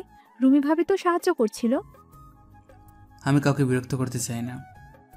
এই ছেলে যদি সত্যি সেই এয়ার গ্রুপের উত্তরসূরি হয়, তাহলে আমি একটাও কিছু বুঝি না এতদিন। তোর, ও তো এই বাড়ির চাকর, ও কেন উত্তরসূরি হতে যাবে? পরদিন রফিক সাহেব দাদুকে বলেন, আব্বা জানেন, এই এয়ার গ্রুপ আমাদের 3 গুণে লাভের প্রজেক্ট অফার করেছে। সিইও নাকি খুব কম বয়সী, কিন্তু ভয়ঙ্কর ট্যালেন্টেড। কারোর সঙ্গে দেখা হয় না, একাই সব সামলায়। দাদু চোখ মুচড়ে হাসেন আর মনে মনে বলেন, তোমরা তো সামনে থাকো, কিন্তু পেছনের মানুষটাকে চেনো না রফিক। আর যাকে দিনের পর দিন অবহেলা করো, হয়তো একদিন তারই অফিসে চাকরি চাইতে হবে, মনে রেখো। তৃষা বারান্দায় একা বসে হাতের চায়ের কাপটা ঠান্ডা হয়ে গেছে। আবির নিচে গাছের ডাল কেটে রাখছে। তৃষা তাকিয়ে বলে, তুমি কি সত্যি সেই মানুষ যার জন্য আমি প্রতিদিন তোমাকে অপমান করেছি? আর যদি হও, তাহলে আমি কিভাবে তোমার চোখে চোখ রাখবো? আবির ফোনে একটি message. Sir, Chaudhary Group has signed the MOU. Your presence is required at the head office next week. সময় হলে সত্যির মুখোশ খুলব আমি। তখন যারা আমাকে নিচু করে দেখেছে, তারাই আমার পায়ের নিচে দাঁড়াবে। পরের দিন সকাল 8টা। চৌধুরী বাড়ির বারান্দা। আবির গাছের পাতা কেটে নিচ্ছে। হঠাৎ তৃষা নিচে নেমে আসে, মুখে রাগ। তুমি আমার ঘরের সামনে কেন দাঁড়িয়েছিলে কাল রাতে? কেউ না থাকলে তুমি কি মেয়েদের ঘরের আশেপাশে ঘোরাফেরা করো? আপনার ঘরের কাছে যায়নি, দাদি ডেকেছিলেন, ওখান দিয়ে যাওয়া হচ্ছিল। তুমি ভাবছো তোমার নাটক আমার বিশ্বাস করাবে? মেয়েদের পিছনে ঘুরো, হিরো সেজে বেড়াও, তাই না? আবির চুপ। দাদু বারান্দা থেকে শুনে থাকেন, কিন্তু কিছু বলেন না। বিকেলে রুনা, রফিক, তৃষা বসে আছে। এই ছেলেটার ব্যবহার কেমন সন্দেহজনক না? মাঝে মধ্যে হঠাৎ বেরিয়ে যায়, মোবাইলে কথা বলে একলা একলা। আমার মনে হয় ওর কিছু লুকোনো আছে। আমরা ওর ঘরটা ভালোভাবে তল্লাশি করব। না, দরকার নেই। আমি নিজে ওকে ফলো করব, দেখি কোথায় যায়, কি করে। সন্ধ্যা, আবির বের হয়। আবির ব্যাগ হাতে বাড়ি থেকে বেরোয়। সাদা শার্ট, সোদা মাথা, নিচু করে হেঁটে যাচ্ছে। তৃষা দেখে তার পেছনে হালকা দূরত্বে চলতে শুরু করে। 30 মিনিট পর শহরের এক বিল্ডিং। তৃষা দেখে আবির ঢুকলো এক বিশাল বিল্ডিংয়ে। সাইনবোর্ডে লেখা AR holdings private limited. Trisha থেমে যায়। এই নামটা কোথায় যেন শুনেছি। আর এই বিল্ডিং তো আমাদের ডিলের অফিস না? আবির এখানে কি করছে? তৃষা একটু এগিয়ে গিয়ে দেখে এক গার্ড আবিরকে দেখে বলে, স্যার আসছেন, দরজা খুলে। আবির ভেতরে ঢুকে গেল। তৃষার চোখ বড় হয়ে যায়। আবির ঢুকে গেল ভেতরে, কিন্তু সে দেখলো না তৃষা দেখে ফেলেছে। পরদিন চৌধুরী বাড়ি। তৃষা সারাদিন চিন্তায় থাকে। আবির ঘরে ঢুকে সব কাজ আগের মতোই করে, কোনো অহংকার নেই, কোনো ভঙ্গি নেই। আমি যাকে চাকর বলতাম সে যদি সত্যি এআর গ্রুপের কেউ, কিন্তু যদি না হয় তাহলে আমি পাগল হয়ে যাচ্ছি কেন? রাতে দাদুর ঘরে দাদি বলে, আবির, তুই কাল সারাদিন বাইরে ছিলি কোথায়? আবির হেসে বলে, একটা চাকরির ইন্টারভিউ ছিল দাদিভাই। আমার তো এখানে কেউ ভালোবাসে না, তাই ভাবলাম কাজ খুঁজে নেই। দাদি আর কিছুই বলেন না। দাদু শুধু চোখ বন্ধ করে বলে, চুপ, তোর জবাব একদিন পৃথিবীকে চুপ করিয়ে দেবে আবির। এদিকে তৃষা আয়নায় তাকিয়ে নিজেকে জিজ্ঞাসা করে, তুমি যাকে অপমান করছো সে যদি একদিন তোমার সবচেয়ে বড় ভুল হয়ে দাঁড়ায়, তুমি কি তখন ক্ষমা চাইতে পারবে? কিন্তু পরক্ষণে আবারও মুখ শক্ত করে ফেলে। না, ওর নাটক আমি বিশ্বাস করব না। সবাইকে প্রমাণ করে ছাড়ব ও কেবল একজন দৃষ্টিকটু চাকর, কিচ্ছু না। সকাল, দোতলার করিডোর। তৃষা দাঁড়িয়ে। আবির সিঁড়ি দিয়ে নামছে। তৃষার চোখে চাপা আগুন। কার কোথায় ছিলে? আবির থামে না, শুধু বলে, কাজে। তৃষা এগিয়ে এসে পথ আটকে দাঁড়ায়। কি রকম কাজ? চাকরির কাজ না অভিনয়? আবির তাকায় না, নীরব। তোমার মতো লোকেরা দিনের বেলা চাকর হয় আর রাতে অন্য মুখ পরে সুটবুট হয়ে ভিআইপি বনে যায়, তাই না? তুমি কে? আবির চোখে চোখ রাখে। আমি সেই যাকে তুমি প্রতিদিন অপমান করো, কিন্তু তারপরও যার সামনে দাঁড়িয়ে প্রশ্ন করো তুমি কে। যেদিন এই প্রশ্নটা নিজেকে করবে সেদিন উত্তরটা আপনা আপনি পাবে। তৃষা চুপ। প্রথমবার মনে হলো নিজের কথায় নিজের বুক কেঁপে উঠেছে। পরপর দিন চৌধুরী সাহেবদের বৈঠক। আমাদের এআর গ্রুপের সিইওর সাথে একটা সরাসরি মিটিং দরকার।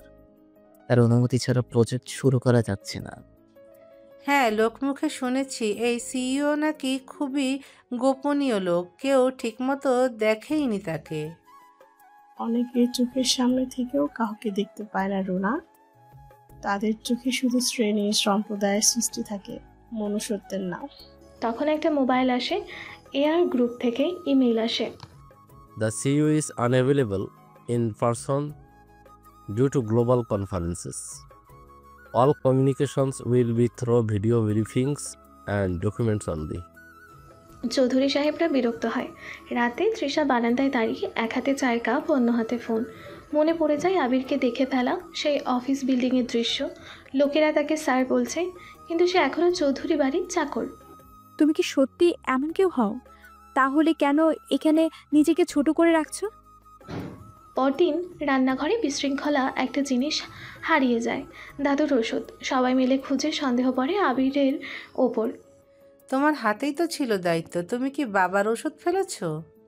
আমি এমন কিছু করিনি, বিশ্বাস করুন। তোর সাহস বেড়েছে মনে হয়। তখন দাদি এসে বলে, আবির আমার কাছেই ছিল, ও আমার পা টিপে দিচ্ছিল তখন। আমি ওর জানিও পেলেনি। রুনা চুপ। রফিক গলা নিচু করে বলে, ভুল হলে মাপ চাইছি। তৃষার গলায় শুকিয়ে আসে। তার চোখে কোনো শব্দ নেই, শুধু ভেতরে প্রশ্ন গুনগুন করে, কে তুমি? সবাই যার যার মতো রুমে চলে যায়। হঠাৎ দেখে আবিরের একটা মেসেজ এসেছে। তখন আবির নিজের ঘরে ফোন হাতে মেইল চেক করছে। একটা মেইল ওপেন হয়। Sir, your Euro trip is scheduled next Friday. The shareholders want your physical appearance at the press conference. Abir phone বন্ধ করে আয়নায় নিচের দিকে তাকায়। আমি কে, এর প্রশ্নটা আজ যারা করছে একদিন তারাই মাথা নিচু করে থাকবে, কিন্তু আমি তো ওদের মতো হব না, আমি থাকবো আমার মতো। পরের দিন সকালে চৌধুরী বাড়িতে তুষার প্রায় প্রতিদিনই আসছে। তৃষা তাকে সহ্য করতে পারছে না, কিন্তু কিছু বলতেও পারছে না, কারণ মা বাবা তুষারে মুগ্ধ। তুষার হাসতে হাসতে আবিরকে দেখে বলে, ওরে ভাই, এক কাপ চা বানাতে গিয়ে তোর হিরো সেজে বসিস? তুই থাক না এই থালা বাসন নিয়ে, এটাই তো তোর জায়গা। তুষার প্রথম দিন থেকে আবিরকে ছোট করে কথা বলতো, তার পোশাক, তার চাকর পরিচয় নিয়ে তুচ্ছ তাচ্ছিল্য করতো, কিন্তু আবির কখনো মুখ খোলেনি। তবে সে মনে মনে সব হিসেব রাখছিল। একদিন তুষার ফোনে কথা বলছিল বারান্দায়, আর আবির ঠিক সেই সময় দূর থেকে শুনে ফেলে কয়েকটা সন্দেহজনক কথা। চট্টগ্রাম কন্টেইনারটা কাল আনবি, এয়ারের নাম ব্যবহার করলি যেন কাস্টমস ঝামেলা না করে। এই বাক্যটাই ছিল টার্নিং পয়েন্ট। আবির কিছুই বলে না, চুপচাপ চলে যায়। তুষার তুষার বিয়েটা আগামী মাসে হবে, সব ঠিক হয়ে গেছে। তৃষা কিছু বলে না। দাদু দাদি শুধু মুখ নিচু করে বসে থাকে।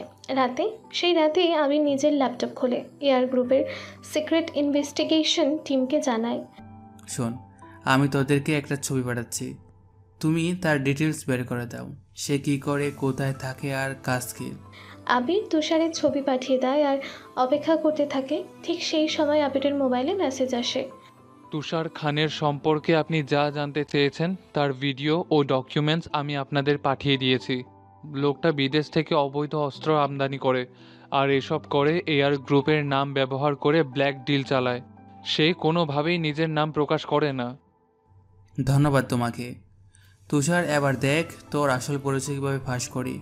তুই আমার কোম্পানির নাম করে অবৈধ কাজ করিস। পরের দিন চৌধুরী বাড়ির ডাইনিং টেবিলে বসে রুনা ঘোষণা দিলেন, সব ঠিক হয়ে গেছে। তুষারের পরিবারের সঙ্গে কথা বলেছি, আগামী মাসের 14 তারিখে তিশার বিয়ে। রফিক খুশিতে মাথা নেড়ে বলেন, এই ছেলেই আমাদের ঘরের জামাই হোক, অনেক দিন থেকে এমনটাই চাইছিলাম। দাদু দাদি চুপ। আবির পানির গ্লাস হাতে দাঁড়িয়ে থাকে, তার চোখে লেগে থাকে একরাশ নিশ্চুপ ধৈর্য। দিন ঘুরিয়ে আসে তৃষার বিয়ের দিন। কাল গায়ে হলুদ, পরের দিন বিয়ে। পরের দিন থেকে শুরু হয় জাঁকজমক প্রস্তুতি। চৌধুরী বাড়ির পুরনো উঠোন নতুনভাবে সাজানো হচ্ছে।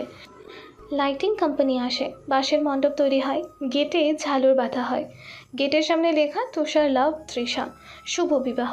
তৃষা নিজের ঘরে বসে চুপচাপ সাজ পোশাকের লিস্ট বানায়। মা তার হাতে গহনার বাক্স দিয়ে বলে, এই সবটা তোর জন্য এনেছি, তোর জীবনের সবচেয়ে সুন্দর দিন এটা হতে চলেছে। তৃষার মা বাবা সবাই খুশি, তৃষাও খুশি, কিন্তু তারা জানে না এই সুখের মাঝে একটা কালো ছায়া নেমে আসতে চলেছে। নিমন্ত্রণপত্র ছাপানো হয় সাদা সোনালি ডিজাইনের কার্ডে লেখা, চৌধুরী পরিবারে আনন্দ ঘন মুহূর্ত। আমাদের কন্যা তৃষা চৌধুরীর বিয়ে তুষার খানের সঙ্গে অনুষ্ঠিত হতে যাচ্ছে আগামী 14 তারিখ সন্ধ্যা 7টায় চৌধুরী হাউস, গুলবাগান। আত্মীয় স্বজন, এলাকার গণ্যমান্য ব্যক্তি, পুরনো বন্ধু বান্ধব সবাইকে নিমন্ত্রণপত্র পাঠানো হয়। বাড়ির আঙিনা ভরে ওঠে গান, হাসি আর গুঞ্জনে।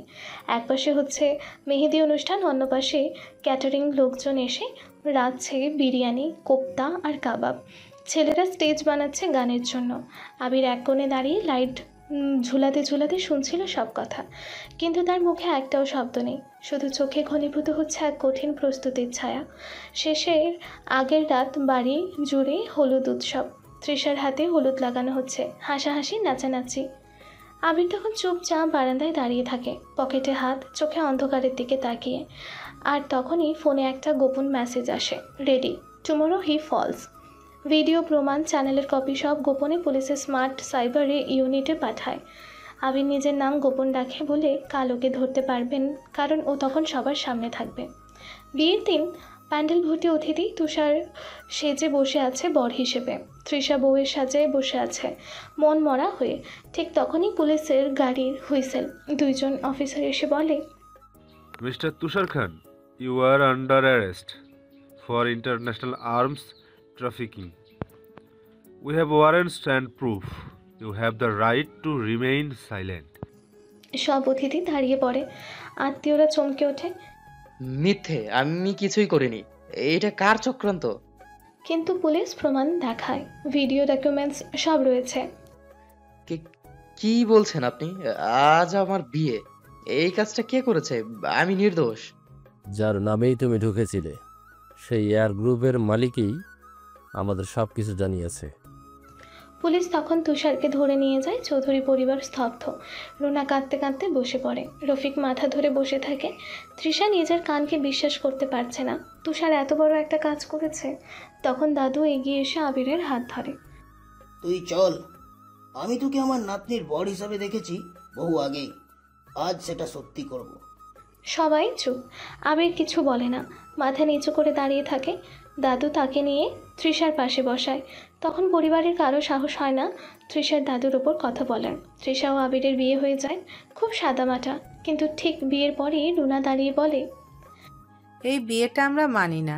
তুই একটা চাকর, তুই কেমন করে আমার মেয়ের বর হবি? তোর আসল পরিচয় কি? তুই নিজের লাভের জন্যই তুষারকে ধরিয়ে দিলি, তাই না? তৃষা তাকিয়ে থাকে, একবার আবিরের দিকে, একবার নিজের মায়ের দিকে। তার চোখে জল, ঠোঁটে শক্ত, কিন্তু কোনো শব্দ করে না। চৌধুরী বাড়ির উঠোনে তখন অতিথিদের পায়ের শব্দ। ফুল ছড়ানো কাঁচা রাস্তা দিয়ে বরকনেকে ঘরে নিয়ে আসা হয়, কিন্তু কেউ খুশি নয়। তৃষা শুধু মাথা নিচু করে দাঁড়িয়েছিল। আর আবির, তার চোখে যেন কোনো আশা নেই, কেবল এক শূন্যতা। রাত 11টা। তৃষা রুমে ঢুকেই বলে, তুমি এখানে দাঁড়িয়ে আছো কেন? এই ঘরে তোমার থাকার দরকার নেই। তুমি শুধু চাকর ছিলে, আর তাই থাকবে। এই বিয়েটা জোর করে হয়েছে, মেনে নিতে পারবো না। আবির নিচু গলায় বলে, তুমি যেভাবে চাইবে আমি সেভাবেই থাকবো। তোমার কষ্ট হোক সেটা আমি চাই না। তুমি তো চাওই না, তাই তো বিয়ের নাটক করে পুরো পরিবারকে মুখ নিচু করিয়ে দিলে। সবাই এখন হাসছে আমাদের নিয়ে। আবির কিছু বলে না, চুপচাপ দরজা খুলে ঘর ছেড়ে বেরিয়ে যায়। তৃষার মা পরদিন সকালে, এই ছেলেকে এখনই বাড়ির ভেতর থেকে বের করে দিতে পারলে ভালো হয়। আব্বা না থাকলে 1 মিনিটও টিকতে দিতাম না ওকে। আমাদের মেয়েকে বিয়ে করেছে, তুষারের বদলে এই খ্যাত চাকরটা এখন আমাদের জামাই। তাদের কথা আবির পাশের ঘরে থেকে শুনে ফেলে, কিন্তু তার মুখে কোনো প্রতিক্রিয়া নেই। সে শুধু বারান্দার কোণে বসে জানালার বাইরে তাকিয়ে থাকে আকাশের দিকে, যেন অপেক্ষা করছে কোনো ঝড়ের। তৃষার রুম। তৃষা এখনও মানতে পারছে না তার বর সেই ছেলে যার দিকে তাকাতেই তার গা জ্বলে যেত। সে আলাদা রুমে ঘুমায়। আবির, কে তুমি? তুমি তো দূরের কথা, তুই বললেও ঘৃণা করে। তোর সাহস কিভাবে হলো আমাকে বিয়ে করে? কোনো একদিন তোর আসল মুখ আমি সবাইকে দেখিয়ে দিব। আমার কোনো মুখ নেই তৃষা, তুমি যেটা দেখো সেটাই আমি। তোমার চোখে যেমন চাকর আমি তাই। তাদের দৃষ্টিতে আবির এখনও সে আগের চাকরি। বিয়েটা তারা মেনেও নেয়নি। তাদের মনে প্রশ্ন, এই ছেলেটাকে কিভাবে এত সাহস পেল? কিন্তু তারা জানে না এই ছেলেটার আসল পরিচয় একদিন তাদের পায়ের নিচের জমি কাঁপিয়ে দেবে। তৃষার দাদু দাদি তারা শুধু তাকিয়ে থাকে আবিরের চোখের দিকে। সব জানে কিন্তু কিছু বলে না। দাদু একদিন শুধু বলেছিল, আবির, সময় আসবে, তুই মুখ খুললে এই বাড়ির দেওয়াল কাঁপবে, কিন্তু এখন ওই সময় না। আবির মাথা নিচু করে বলে, আমি সব সহ্য করব, তাদের ভালোবাসা চিনে নিতে চাই না। আমি প্রমাণ করতে চাই আমি শুধু একটা নাম না, আমি একজন মানুষ যাকে ভালোবাসা দিয়ে নয় সম্মান দিয়ে চিনতে হবে। বিয়ের 1 সপ্তাহ কেটে গেছে। তৃষা এখনও কথা বলে না আবিরের সাথে। আলাদা ঘর, আলাদা ব্যবহার, সবই চলছে আগের মতো। চৌধুরী বাড়িতে কেউ এখনও এই বিয়েকে মেনে নেয়নি, শুধু দাদা দাদি মেনে নিয়েছে। একদিন সকালবেলা রুনা ডাইনিং টেবিলে বসে রাগ নিয়ে বলে, এই বাড়িতে এখন একটা অপমান বয়ে বেড়াচ্ছি আমরা, লজ্জা করে, মাথা তুলতে পারি না। আমি এই বিয়েটা এখনো মেনে নিইনি মা। আবির তখন পাশ দিয়ে হেঁটে যাচ্ছিল, কথাগুলো স্পষ্ট শুনে ফেলে, কিন্তু থামে না, শুধু নিজের রুমে গিয়ে দরজা বন্ধ করে দেয়। সেই দিন সন্ধ্যায় চৌধুরী বাড়িতে বড় একটা সমস্যা। রফিক সাহেবের একটা বড় ব্যবসার ক্লায়েন্ট এসে হাজির। বাজারে গুজব ছড়িয়ে পড়েছে রফিকের কোম্পানি কিছু ফেক পণ্য বাজারে ছেড়েছে। আপনার প্রতিষ্ঠানের নাম এখন বাজারে প্রশ্নবিদ্ধ। যদি আগামী 24 ঘন্টার মধ্যে আপনি তথ্য প্রমাণ না দিতে পারেন, আমরা কন্ট্রাক্ট বাতিল করব। রফিক সাহেব হতবাক, কেউ বুঝে উঠতে পারছে না কি করা উচিত। আবির ধীরে ধীরে সামনে এসে চুপচাপ দাঁড়িয়ে বলে, আমি যদি এই সমস্যার সমাধান করতে পারি, আপনারা কি আমাকে অপমান না করে একটু বিশ্বাস করবেন? রুনা উঠে দাঁড়িয়ে বলে, তুই আবার বলছিস কি? তুই কি বুঝিস এসব? আমরা তোকে এতদিন ঘরের কাজ করতে দিয়েছি বলেই মাথা গরম হয়ে গেছে। আবির মাথা নিচু করে বলে, আমি কিছু সময় চাই, তাহলে প্রমাণ করে দেখাতে পারি সমস্যার সমাধান সম্ভব। আবির নিজের মোবাইল আর ল্যাপটপ নিয়ে বসে পড়ে। তৃষা দূর থেকে দেখে এই ছেলেটা আসলে কি করছে। আবির ক্লায়েন্টদের কোম্পানির ওয়েবসাইট, বাজার রিপোর্ট, পণ্যের ব্যাচ নম্বর সব ট্রেস করতে থাকে। একটা সময় সে চোখ মেলে উঠে দাঁড়ায়। এটা আপনার কোম্পানির আসল পণ্য নয়, লোকাল এক কোম্পানি আপনার নাম নকল করে পণ্য ছাড়ছে। এই দেখুন সব প্রমাণ, লোকেশন, ইনভয়েস নম্বর, ব্যাচ ট্রেস। ক্লায়েন্ট চমকে যায়। অসাধারণ, আপনি তো পেশাদার লিগ্যাল জার্নালিস্টের মতো ট্রেস করেছেন সব কিছু। আপনি কে? এটা এটা তো আবির। মানে তৃষার মা কিছু বলার ভাষা খুঁজে পায় না। তৃষা চুপচাপ দাঁড়িয়ে থাকে। এই প্রথম সে আবিরকে ভিন্ন চোখে দেখে। তার মনে পড়ে যায় এই ছেলেটা কি সত্যি এতটা সাধারণ, যাকে তারা এতদিন চাকর বলে অপমান করেছে। সে কিভাবে এত জ্ঞানী, গোছানো, সাহসী? কিন্তু না, তৃষা নিজের মনকে বোঝায় এটা তেমন কিছু না, হয়তো কপাল। বিয়ের কদিন পর থেকে তৃষা বুঝতে পারে আবির আর 5টা মানুষের মতো নয়। সে কিছু লুকাচ্ছে, কিন্তু লুকানোর মধ্যেও এমন কিছু আছে যা তৃষার কৌতূহল বাড়িয়ে দেয়। সে নিজেও বুঝে ওঠে না কেন, কিন্তু আবিরকে নিয়ে ভাবতে শুরু করেছে। রাত 10টা, ছাদে একা বসে আবির হাতের মধ্যে একটা ছোট্ট লকেট, যেটার মধ্যে তার মায়ের ছবি। সে চুপচাপ তাকিয়ে থাকে। হঠাৎ একটা ফেলে যাওয়া মৃদু কান্নার শব্দ। তৃষা তার রুমের জানালায় দাঁড়িয়ে দেখে আবির একা বসে, কাঁদছে না ঠিক, তবে চোখে বিষাদের ছায়া। এই ছেলেটা কি সত্যি এমন, নাকি এও একটা চাল? পরের দিন তৃষা আবিরের ঘরে গিয়ে খাটের নিচে একটা পুরনো ডায়েরি পায়। খোলার সঙ্গে সঙ্গে প্রথম পাতায় লেখা, মা বলেছিল সবার ভালোবাসা পাওয়া যায় না, কারো কাছে তোমাকে প্রমাণ করতে হবে তুমি ভালোবাসার যোগ্য। তারা আমাকে চাকর ভাবে, ভালো, আমি সেই চাকর হিসাবেই তাদের হৃদয় জয় করব। তৃষার বুক ধক করে ওঠে। সে ডায়েরিটা রেখে দেয়, কিন্তু মাথার ভেতর আবির ঘুরে বেড়ায়। একদিন দুপুরে রুনা হঠাৎ অসুস্থ হয়ে পড়ে। বাড়িতে কেউ নেই। তৃষা ভয়ে হতবাক, ওষুধ কোথায়, কি করবে জানেও না। আবির রান্নাঘর থেকে ছুটে এসে রুনাকে ধরে নেয়, ডাক্তারকে ফোন করে, ওষুধ এনে দেয়, পানি দেয়। তুমি কিভাবে জানলে কোন ওষুধ দরকার? আপনার মায়ের প্রেসক্রিপশনগুলো সবসময় আমি গুছিয়ে রাখি। মা যেমনই হোক, তিনি আমার স্ত্রীর মা। তৃষা কোনো উত্তর দিতে পারে না। রুনা চোখ খুলে আবিরকে তার মাথায় পানি দিচ্ছে দেখে। কিছু বলতে গিয়ে থেমে যায়। এক সন্ধ্যায় দাদু দাদির রুমে তৃষা হঠাৎ শোনে, ওকে দেখে আমার ছেলে মনে পড়ে, চোখে মুখে সেই রক্তের ছাপ আছে। তৃষা যদি বুঝতো আবির কে, তবে আজ যা ভাবছে কাল সেটা তার সবচেয়ে বড় গর্ব হবে। তৃষা থমকে দাঁড়িয়ে থাকে দরজার আড়ালে। তাহলে আবির শুধু একটা চাকর নয়, তার অতীত আছে, তার পরিচয় আছে। কে সে? রাতে ছাদে আবির দাঁড়িয়ে থাকে নিরিবিলিভাবে। তৃষা ধীরে ধীরে পাশে গিয়ে দাঁড়ায়, প্রথমবার একটু রাগ ছাড়া। তুমি সব অপমান সহ্য করো কেন? কারণ আমি কাউকে হারাতে চাই না, বিশেষ করে যাকে ভালোবাসি। তৃষা চমকে যায়, তবে কিছু বলে না। শুধু সেদিন সে আর ঘৃণা নিয়ে ঘরে ফেরে না। রাতে আয়নার সামনে দাঁড়িয়ে তৃষা নিজের চোখে দেখে তার ঘৃণার জায়গায় এখন প্রশ্ন। প্রশ্ন থেকে জন্ম নিচ্ছে দ্বিধা, আর সেই দ্বিধার মধ্যে জন্ম নিচ্ছে ভালোবাসার প্রথম ছায়া। চৌধুরী বাড়ির 2য় তলার শেষ ঘরটা এখন আবির তৃষার রুম, কিন্তু ঘর এখনও জীবনের দূরত্বটা যেন শত আলোকবর্ষ। তৃষা শোবার ঘরের ডান দিকে বিছানায় ঘুমায়, আর আবির সোজা মাথা নিচু করে বাঁ দিকে সোফায়। একটাও শব্দ হয় না, শুধু নিঃশ্বাসের শব্দ শুনে রাত কেটে যায়। রাত 1:45। তৃষার ঘুম ভেঙে যায়। সে ঘাড় ঘুরিয়ে দেখে আবির জানালার পাশে দাঁড়িয়ে চুপচাপ আকাশের দিকে তাকিয়ে, চোখে অদ্ভুত এক অভিমানী নীরবতা। তৃষা চুপচাপ তাকিয়ে থাকে কিছুক্ষণ। সে সারাদিন কিছু বলে না। এই নীরবতা কি তার সত্যি, নাকি তার কষ্ট? সকালে ব্রেকফাস্ট টেবিলে রুনা প্রতিদিনের মতো কটাক্ষ করে বলে, তৃষা, তুই কপাল খারাপ করে ফেললি। তুষার থাকলে এখন তুই রাজপ্রাসাদে থাকতি, আর এখন দেখ এই ছেলেটা তোর স্বামী। তৃষা মুখ নিচু করে চুপ করে থাকে। হঠাৎ রফিক বলে, এই ছেলেটা আমাদের পুরো বাড়ি দেখভাল করে ফেলেছে, এখন চুপচাপ কেমন জানি বদলে গেছে। রুনা বিরক্ত হয়ে বলে, ও বদলায়নি, নাটক করছে, শুধু সময়ের অপেক্ষা, তারপর সব কিছু বের হবে। আবির পাশে দাঁড়িয়ে সব কথা শুনে চুপচাপ একটা থালা নিয়ে গায়ে পড়ে না গিয়ে চলে যায়। রাতে রুমে তৃষা ও আবির। তৃষা বিছানায় শুয়ে আছে, আবির সোফায়।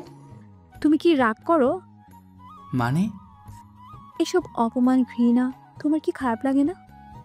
আমি মানুষ হিসেবে অপমান পাই, তবে স্বামী হিসেবে তোমার পাশে থাকি। এটা আমার দায়িত্ব। তোমার ঘৃণার চেয়েও আমার দায়িত্ব বড়। তৃষা কোনো উত্তর দেয় না। সে মুখ ঘুরিয়ে জানালার দিকে তাকায়। তার চোখে কিছু অস্পষ্ট ভেজা ছায়া। তৃষার দাদি হঠাৎ অসুস্থ হয়ে পড়ে। বাড়ির সবাই অস্থির। রাত 11টা। কেউ বুঝতে পারছে না কি করবে। আবির নিজের পরিচয় না দিয়ে পুরনো এক পরিচিত প্রাইভেট হাসপাতালের নাম বলে ফোন করে 10 মিনিটের মধ্যে অ্যাম্বুলেন্স চলে আসে। দাদিকে ভর্তি করা হয়। সব ওষুধ পেপার আগেই রেডি। রফিক আর রুনা চমকে যায়। তুই এইসব করলি কি হবে? আমি চুপচাপ থাকতে পারি, কিন্তু অসহায় কাউকে দেখেও চুপ থাকতে পারি না। রাতে ঘরে ফিরে তৃষা দরজা বন্ধ করে চুপচাপ বিছানায় বসে। তার সামনে আবিরের লজেন্স আর পানি রেখে যাওয়া গ্লাস পড়ে থাকে। আবির এনেছিল তৃষার জন্য। এই ছেলেটা কেন এমন? নিজেকে জিজ্ঞেস করে। এই ছেলেটার আসল পরিচয়টা কি, যদি জানতে পারতাম। তৃষা উঠে এসে ধীরে ধীরে সোফার পাশে দাঁড়ায়। আবির গভীর ঘুমে। তৃষা তার দিকে তাকিয়ে বলে, আমি জানি তুমি যেমন দেখাও তেমন নও। তোমার মধ্যে কিছু আছে। আমি বের করব তোমাকে। তুমি কে? বাড়িতে এখন আবির অনেক দায়িত্ব নিচ্ছে। অর্থনৈতিক, সামাজিক সব সমস্যায় সে পাশে থাকে। রফিক ও রুনা মুখে কিছু না বলে মনে মনে একটু হলেও ধন্দে পড়ে গেছে। এই ছেলেটাকে যে কিনা এক কথায় ডাক্তার, পুলিশ, ব্যবসায় সব সামলে নিচ্ছে। কিন্তু একমাত্র তৃষা, তার মনে কেবল একটাই প্রশ্ন জন্ম নিচ্ছে, আবির তুমি কে? একদিন বিকেলে তৃষা একা ঘরে। আবির বাইরে গিয়েছিল বাজারে। তৃষা তার রুম গোছাতে গিয়ে একটা পুরনো ব্যাগ দেখে। ভিতরে একটা ফাইল। চোখ আটকে যায় এআর গ্রুপ নামক এক কোম্পানির লেটার হেডে। একটা বিজনেস ম্যাগাজিনের কভার পেজ। সেখানে এক বিশাল বিজনেসম্যানের ছবি। ছবির নিচে বড় করে লেখা, AR groups empire built by mister Asif Rahman, now run by his only heir. Trisha ফাইলটা উল্টে দেখে। ছবির পাশেই দাঁড়িয়ে থাকা একটা যুবকের ঝাপসা ছবি, তবে চেহারা আবিরের মতোই। তৃষা চমকে ওঠে। এটা তো আবির না, এটা তো হতে পারে না। কিন্তু তাহলে এই ছেলে আসলে কে? তার মনে হয় সে কিছু একটা ভয়ঙ্কর ভুল বুঝেছে আবিরকে নিয়ে। সন্ধ্যায় আবির ঘরে ফেরে। তৃষা বিছানায় চুপচাপ বসে ফাইলটা লুকিয়ে ফেলে। তোমার কিছু লাগবে? তোমার সব কিছু এত গোছানো কেন? তুমি কে আসলে? আমি একজন মানুষ যে শুধু নিজের জায়গা খুঁজে নিতে চায়। তৃষা কিছু বলে না, মুখ ঘুরিয়ে নেয়। কিন্তু তার চোখে এখন ঘৃণা নেই, বরং ভয়, দ্বিধা আর কৌতূহল। রাতে দাদুর কাছে যায় তৃষা। দাদু, আবির কে? দাদু মুখে হাসি ফোটে, কিন্তু চোখে যেন একটা তৃপ্তির জল। তুই নিজে খুঁজে বের কর। তুই যা দেখছিস তার অনেক গভীরে লুকিয়ে আছে সত্যি। আবির এমন কেউ যাকে সবাই অবহেলা করেছে, কিন্তু সে একদিন সেই অবহেলাকে শক্তি বানিয়ে জবাব দেবে। ঘুমোবার আগে আবির সোফায় শুয়ে তৃষা ধীরে ধীরে তার দিকে তাকিয়ে বলে, তুমি চাইলে বিছানায় ঘুমাতে পারো, সোফাটা খুব ছোট। আমি ঠিক আছি, তুমি যতক্ষণ না চাও আমি তোমার কোনো জায়গা দখল করবো না। তৃষা এবার মুখে কিছু বলে না, কিন্তু তার চোখ বলে দেয় আজ তার হৃদয়ের ভিতরে কিছু বদলে গেছে।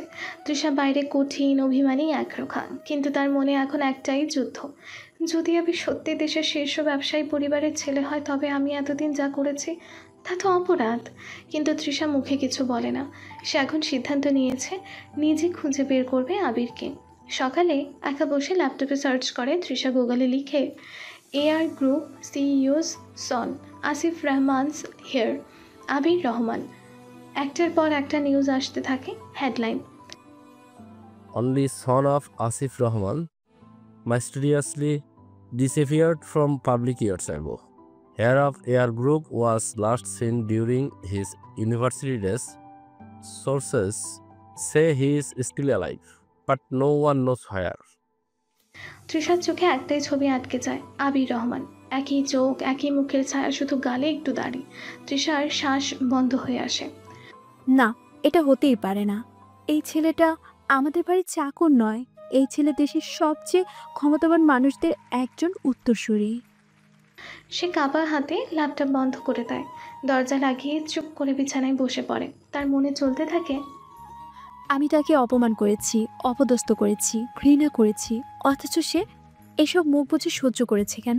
সে তো চাইলেই এক মুহূর্তে সব উল্টে দিতে পারত। বিকেলে রান্নাঘরে আবির তৃষা চুপচাপ গিয়ে দাঁড়ায় তার পেছনে। তুমি সব জেনে চুপ কেন? কি জানে? তুমি কে? আমি জানি। আবির থেমে যায়। চুলার আগুনের আলো তার মুখে পড়ে। তবুও তুমি কি আমাকে স্বামী হিসেবে মেনে নিবে?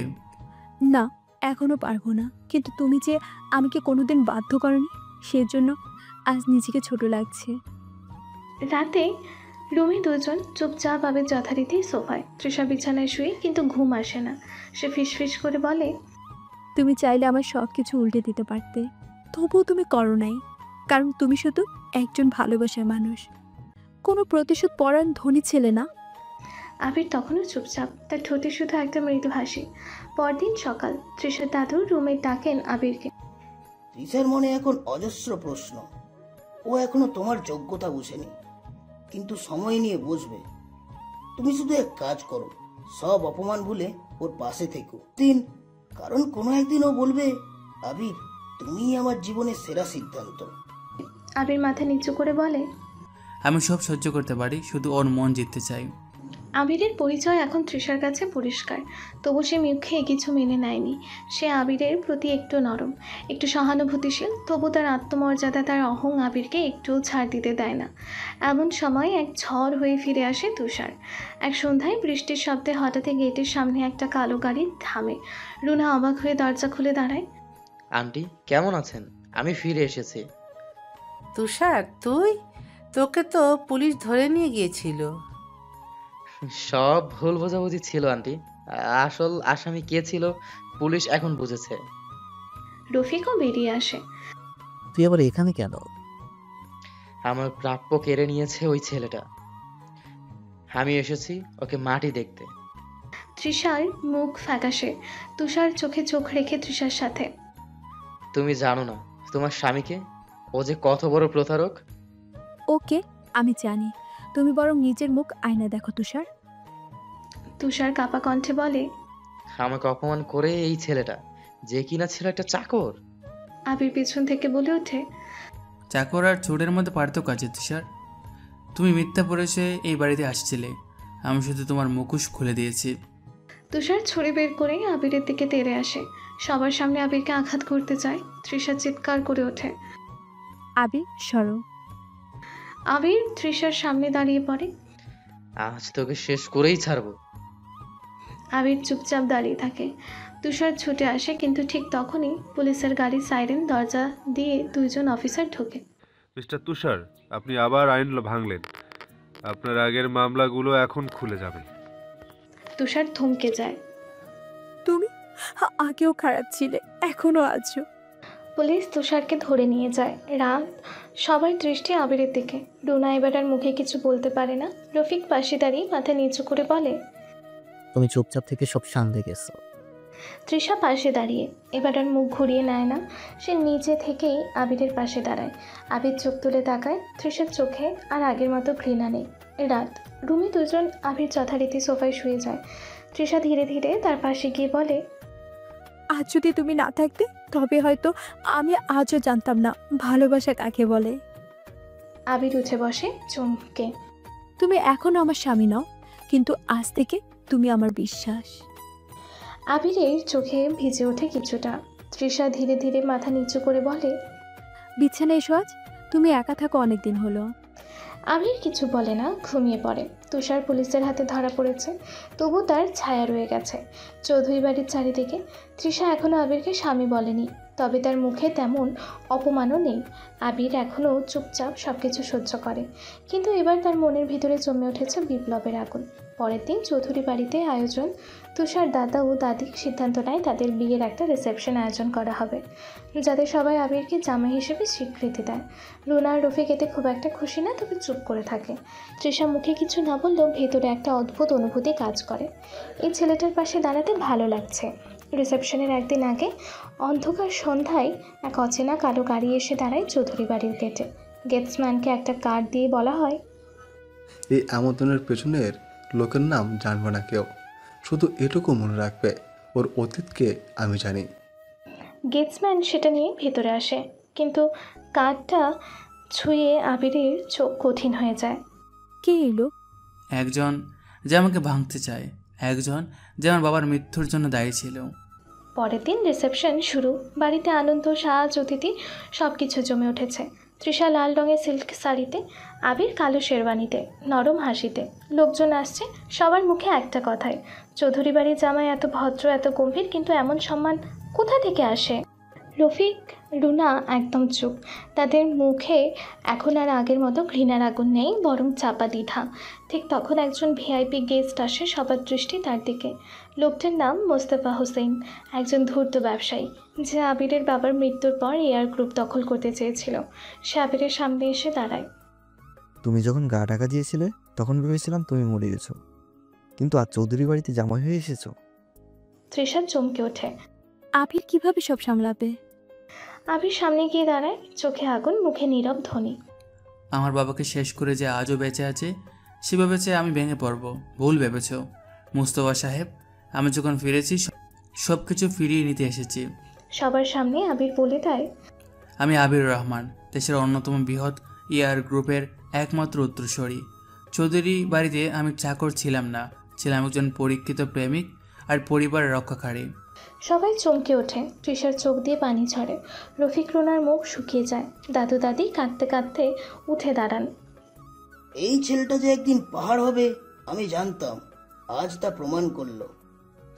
তৃষা আর কিছু না বলে আবিরের পাশে গিয়ে দাঁড়ায়। তার ঠোঁটে ছোট্ট একটা শব্দ, স্বামী। আবির চোখ তুলে তাকায়। চোখে এখন আর কোনো যন্ত্রণা নেই, শুধু তৃষার পাশে দাঁড়ানো একটা আত্মসম্মান আছে। চৌধুরী বাড়ির সেই চাকর আবির এখন নিজের পরিচয় ফেরত পেয়েছে। তৃষা তাকে স্বামী বলেছে। তবে ভালোবাসার গল্পে শেষ বলে কিছু নেই।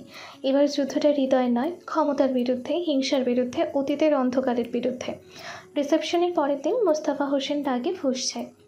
ছেলেটা তো আমার সব প্ল্যান ভেস্তে দিল, তাকে সরাতে হবে, চুপি চুপি নয়, প্রভাবের সামনে। সে মিডিয়ায় ভুয়া খবর ছড়াতে শুরু করে। এয়ার গ্রুপের উত্তরাধিকারী নাকি চৌধুরী বাড়ির চাকর ছিলেন। কিভাবে একজন চাকর হয়ে গেল দেশের বড় ব্যবসায়ী? ব্যবসার পেছনে কি আছে? কালো টাকা? আবিরের অফিস, মিডিয়া সার্কেল, সব বড় বড় নিউজ চ্যানেল, পোর্টাল একসাথে আক্রমণ শুরু করে। আবির শান্ত থাকে। আমার চুপ করে থাকার দুর্বলতা নয়, এটা ছিল সময়ের অপেক্ষা। সে তার লিগ্যাল টিম, আইটি টিম এবং মিডিয়া এক্সপার্টদের ডাকে। সব fact, documents, bank statement, transfer records সব প্রকাশ করে। আর একদিকে তৃষা আবিরের পাশে দাঁড়িয়ে, তুমি একা সব করো কেন? কারণ আমি চাচ্ছিলাম তুমি আমার স্বামী নয়, একজন ভালো মানুষ হিসেবে চেনো। তৃষা এবার আবিরের হাত ধরে বলে, আমি এখন বুঝছি তুমি আমার জীবনের সবচেয়ে বড় অহংকার। মোস্তাফার প্ল্যান ব্যাকফায়ার করে। নিউজ চ্যানেলগুলো আবিরের তথ্য যাচাই করে তাকে ইয়াংগেস্ট এথিক্যাল বিজনেস আইকন হিসেবে স্বীকৃতি দেয়। সোশ্যাল মিডিয়া তোলপাড়, যে ছেলেটা অপমান সহ্য করে চুপ থেকেছে, আজ সে লাখো মানুষের অনুপ্রেরণা। রাত 2টা, আবির একটা মেসেজ পায় অচেনা নাম্বার থেকে। পরিচয় জানে মানুষ, এখন দেখা যাক প্রিয়জনেরা তোমার পাশে থাকে কিনা। ঠিক তখনই তৃষার মায়ের ফোনে একটা ভিডিও আসে, যেখানে তুষার জেলে থাকা অবস্থায় বলছে, তোমার জামাই একদিন তোমাদের সব হারিয়ে দেবে, ওর সাথে থাকতে থাকতে তোমরা ধ্বংস হবে। রুনা আবারও ভয় পায়। সে রফিককে বলে, আমরা ভুল করিনি তো ওকে মেনে নিয়ে? রাতে আবিরের রুমে আবির জানে এখন শুধু মিডিয়ার সামনে জেতা না, তার নিজের পরিবার, শ্বশুরবাড়ির মানুষের বিশ্বাস ধরে রাখাটাও যুদ্ধ। সে জানালার পাশে দাঁড়িয়ে থাকে। পিছনে হঠাৎ তৃষার কণ্ঠ, তুমি একা নও, যতদিন তুমি সত্যের পক্ষে থাকবে আমি তোমার পাশে থাকবো। আবির ধীরে ধীরে ঘুরে তাকায়। তার চোখে প্রশান্তির জল। সত্যকে মুছে ফেলা যায় না, তাকে শুধু সময় নিচে চাপা দিয়ে রাখা যায় কিছু সময়। আবিরও চাপা ছিল, কিন্তু এখন সে জ্বলছে আলো হয়ে। এবার তার সামনে দাঁড়ানো সাহসকার। এদিকে মোস্তাফা এক ভয়ঙ্কর পরিকল্পনা করছে। মোস্তাফা তার এক লোক দিয়ে চৌধুরী বাড়ির লোকেদের কিডন্যাপ করাতে চায়, যাতে আবির সব কিছু ছেড়ে দেয়। তবে আবির আগে থেকে প্রস্তুত ছিল। এদিকে পরের দিন মোস্তাফার এক লোক এয়ার গ্রুপের নাম করে রুনা ও রফিককে একটি ইনভিটেশন পাঠায়। আপনাদের জন্য বিজনেস অ্যাওয়ার্ড নাইট, পারিবারিক দাওয়াত সহ। রুনা ও রফিক ভাবে আবিরের পরিচিতিতে মানুষ ডেকেছে বুঝি। তারা দাদু দাদি তৃষাকে নিয়ে রওনা হয় একটি নির্দিষ্ট লোকেশনের দিকে। আবির তখন অফিসে। তাকে না জানিয়ে মোস্তাফার লোকজন একটি নতুন গাড়ি ও চালক পাঠায়। তারা বলে এটা স্পেশাল গেস্ট পরিবহনের জন্য এসেছে। চৌধুরী পরিবার গাড়িতে ওঠে। তৃষা একটু সন্দেহ করে, কিন্তু রুনা বলে, তোর জামাই তো বড় লোক, এসব ভিআইপি গাড়ি পাঠায়। গাড়ি একটা নির্জন ফ্যাক্টরির দিকে যেতে থাকে। দাদু জিজ্ঞেস করেন, এই দিক দিয়ে কোথায় নিয়ে যাচ্ছ? ড্রাইভার চুপচাপ। পেছনে আসনে বসা দুষ্ট লোক দুটো বন্দুক বের করে বলে, চুপচাপ থাকেন, নয়তো জামাইয়ের মুখও আর দেখতে পাবেন না। পুরো পরিবারকে নিয়ে যাওয়া হয় মোস্তফার পুরনো গোডাউনে, যেখানে আগে চোরাই মালামাল লুকানো হতো। সবার হাত বেঁধে ফেলা হয়। তৃষার আগে কাঁদতে কাঁদতে বলে, তোমরা জানো না আবির কে? তাদের একজন হেসে বলে, তোর জামাই তো আমাদের টার্গেট, তাকে এখানে আনাই আমাদের আসল খেলা। এদিকে বিকাল 4টা। আবির এয়ার গ্রুপের অফিসে। আবির তখন অফিসের মিটিংয়ে ছিল। হঠাৎ ফোনে একটা SMS আসে তৃষার দাদুর পুরনো নাম্বার থেকে। আমরা বিপদে দাদা, আমার কিছুই ঠিক মনে নেই, গাড়ির পথ বদলে গেছে। আবির স্তব্ধ হয়ে যায়। সাথে সাথে সে কল করে, তবে ফোন সুইচড অফ। তৃষারও ফোন বন্ধ। ডোনার নাম্বারে গেলে সেই নাম্বারটিও মুহূর্তে বন্ধ আছে। তখনই আবির তার IT টিমকে ডাকে। সে চায় চৌধুরী বাড়ির গাড়িতে থাকা ট্র্যাকিং ডিভাইস ট্রেস করতে। তার টিম বলে, স্যার, সেই গাড়ি এয়ার গ্রুপ থেকে পাঠানো হয়নি, এটা অন্য কারো। তাদের কাছে CCTV ফুটেজ আসে, যেখানে দেখা যায় চৌধুরী পরিবারকে তোলা হয়েছে একটি অপরিচিত গাড়িতে। তখন আবির বাড়ির দিকে যায়। বাড়ি গিয়ে চৌধুরী বাড়ির পুরনো দারোয়ান মোশাররফ কাকা এসে বলে, বাবা, আমি দেখছিলাম অন্য ড্রাইভার এসেছে, কিন্তু আমি কিছু বলার আগে তারা আমাকে ছুটি দিয়ে দেয়। তখন আবির পুরো বিষয়টা বুঝে যায়। তাদের কিডন্যাপ করা হয়েছে। IT টিম একটি বিশেষ শেষ লোকেশন খুঁজে পায়, নগরীর বাইরের পুরনো ফ্যাক্টরি। আবির তখন বলে, ওরা আমার পরিবারকে ছুঁয়েছে, এবার আমি ওদের ধ্বংস করব। সে তার দুজন বডিগার্ড আর প্রাইভেট ফোর্স নিয়ে বেরিয়ে পড়ে। এদিকে গোডাউনের ভেতরে অন্ধকার। চারপাশে 5-6 জন অস্ত্রধারী মোস্তাফার ভাড়াটে লোক। চৌধুরী বাড়ির সবাই, রুনা, রফিক, দাদু দাদি এক কোনায় হাত বেঁধে বসে আছে। তৃষা কিছু বলতে গেলে এক লোক বলে, চুপ, তোমার জামাই আজ আসবে আর ফিরতে পারবে না। ঠিক তখন একটা বাইকের আওয়াজ। বাইকের ব্রেক চেপে আবির নেমে পড়ে। সে কালো জ্যাকেট, বুট, চোখে হালকা রাগ নিয়ে হেঁটে যায় গেটের দিকে। গেট খুলতেই 2 জন অস্ত্রধারী আসে। এই ছেলে তো একা এসেছে, ধরে ফেল আগে। প্রথম লোক গায়ে হাত দিতে গেলে আবির তার হাতটা ঘুরিয়ে পিছনে মচকায়। লোকটা কুঁকড়ে পড়ে। দ্বিতীয় লোক ছুরি বের করে। আবির তার হাত সরিয়ে মুখে ঘুষি মারে। লোকটা উল্টে গিয়ে কাঠের টেবিলে পড়ে ভেঙে যায়। ভেতরে সবাই চমকে ওঠে। তৃষা চোখ বড় বড় করে দেখে, এই তো তার চাকর আবির, কিন্তু আজ সে একজন রক্ষকর্তা, একজন যোদ্ধা। বাকি লোকজন ছুটে আসে। চারিদিক থেকে আবির একটা লোহার রড তুলে নেয়। এবার শুরু হয় মারামারি। একজন পেছন থেকে আক্রমণ করতে এলে আবির পেছনে ঘুরে রড দিয়ে কপালে বাড়ি দেয়। একজন বন্দুক তোলে, কিন্তু আবির এক ঝাঁপে তার হাত চেপে ধরে দেয়ালে ঠেসে দেয়। তুষারকে দেখা যায় পিছনে দাঁড়িয়ে। তোকে আমি আজ শেষ করে দেব। আবির হাঁপাতে হাঁপাতে বলে, তুই আমার পরিবারের গায়ে হাত দিস, এই হাত আমি ভেঙে দেব। তুষার বন্দুক তোলে। তুষার বন্দুক তাক করে আবিরের দিকে। তৃষা চিৎকার করে, আবির সাবধান। ঠিক তখনই আবির একটা গ্লাস ছুঁড়ে মারে তুষারের হাতে। বন্দুক পড়ে যায়।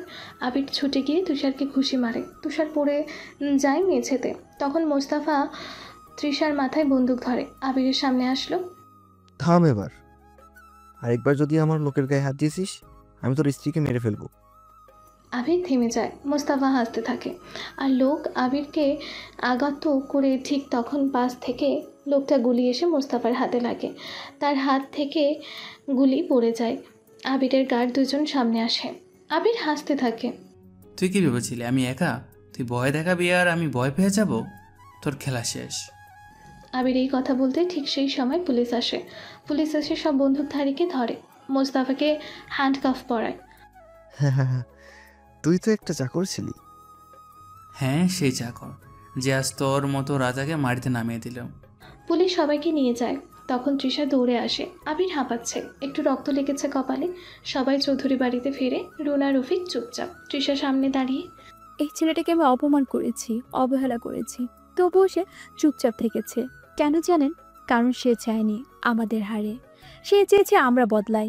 আজ আমি সবার সামনে বলছি, এই ছেলেটা শুধু আমার স্বামী নয়, এই ছেলেটা আমার অহংকার, আমার জীবনের শ্রেষ্ঠ মানুষ। আবিরের চোখে জল আসে। তুমি পাশে থাকলে এই পৃথিবীও আমি বদলে দিতে পারি। দাদু দাদি 2 হাতে তাদের দোয়া করে। রুনা, রফিক মাথা নিচু করে বলে, তুমি আমাদের মেয়ে জামাই নও, তুমি আমাদের ঘরের ছেলে। তৃষা এবার আবিরের হাত ধরে, না লজ্জা না ঘৃণা, শুধু ভালোবাসার সম্মান নিয়ে।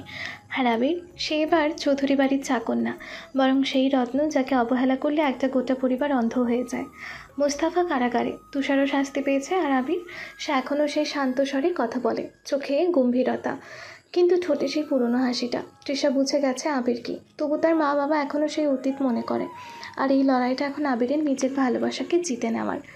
সকালে বৃষ্টি ঝরছে, রুনা রান্নাঘরে দাঁড়িয়ে। আবির এগিয়ে এসে বলে, আন্টি আমি বাজার থেকে ফল নিয়ে এসেছি। আন্টি না বললেই হয়, এখন তুমি এই বাড়ির জামাই। আপনার জন্য আমি মায়ের মতোই শ্রদ্ধা রাখি। রুনা কোনো উত্তর দেয় না। পাশে রফিক পত্রিকা পড়ছে, আবির পাশে গিয়ে বসে। আঙ্কেল আপনি চাইলে আপনার অফিসের জন্য একটা ফাইন্যান্স প্ল্যান করে দিতে পারি। না, দরকার নেই, নিজেরটা সামলাও আগে। আবির চুপ করে থাকে। তৃষা পাশে এসে বসে। তুমি কষ্ট পাও না? ভালোবাসা কষ্ট মানেই প্রমাণ যে তুমি এখনো ভালোবাসো। তৃষা এক দৃষ্টিতে তাকিয়ে থাকে। তুমি এমন কেন আবির? এত সহ্য করো কিভাবে? কারণ আমি হারতে শিখিনি। তুমি যদি একদিন আমার পাশে দাঁড়াতে পারো তাহলে এইসব অবহেলা অপমান কিছুই না।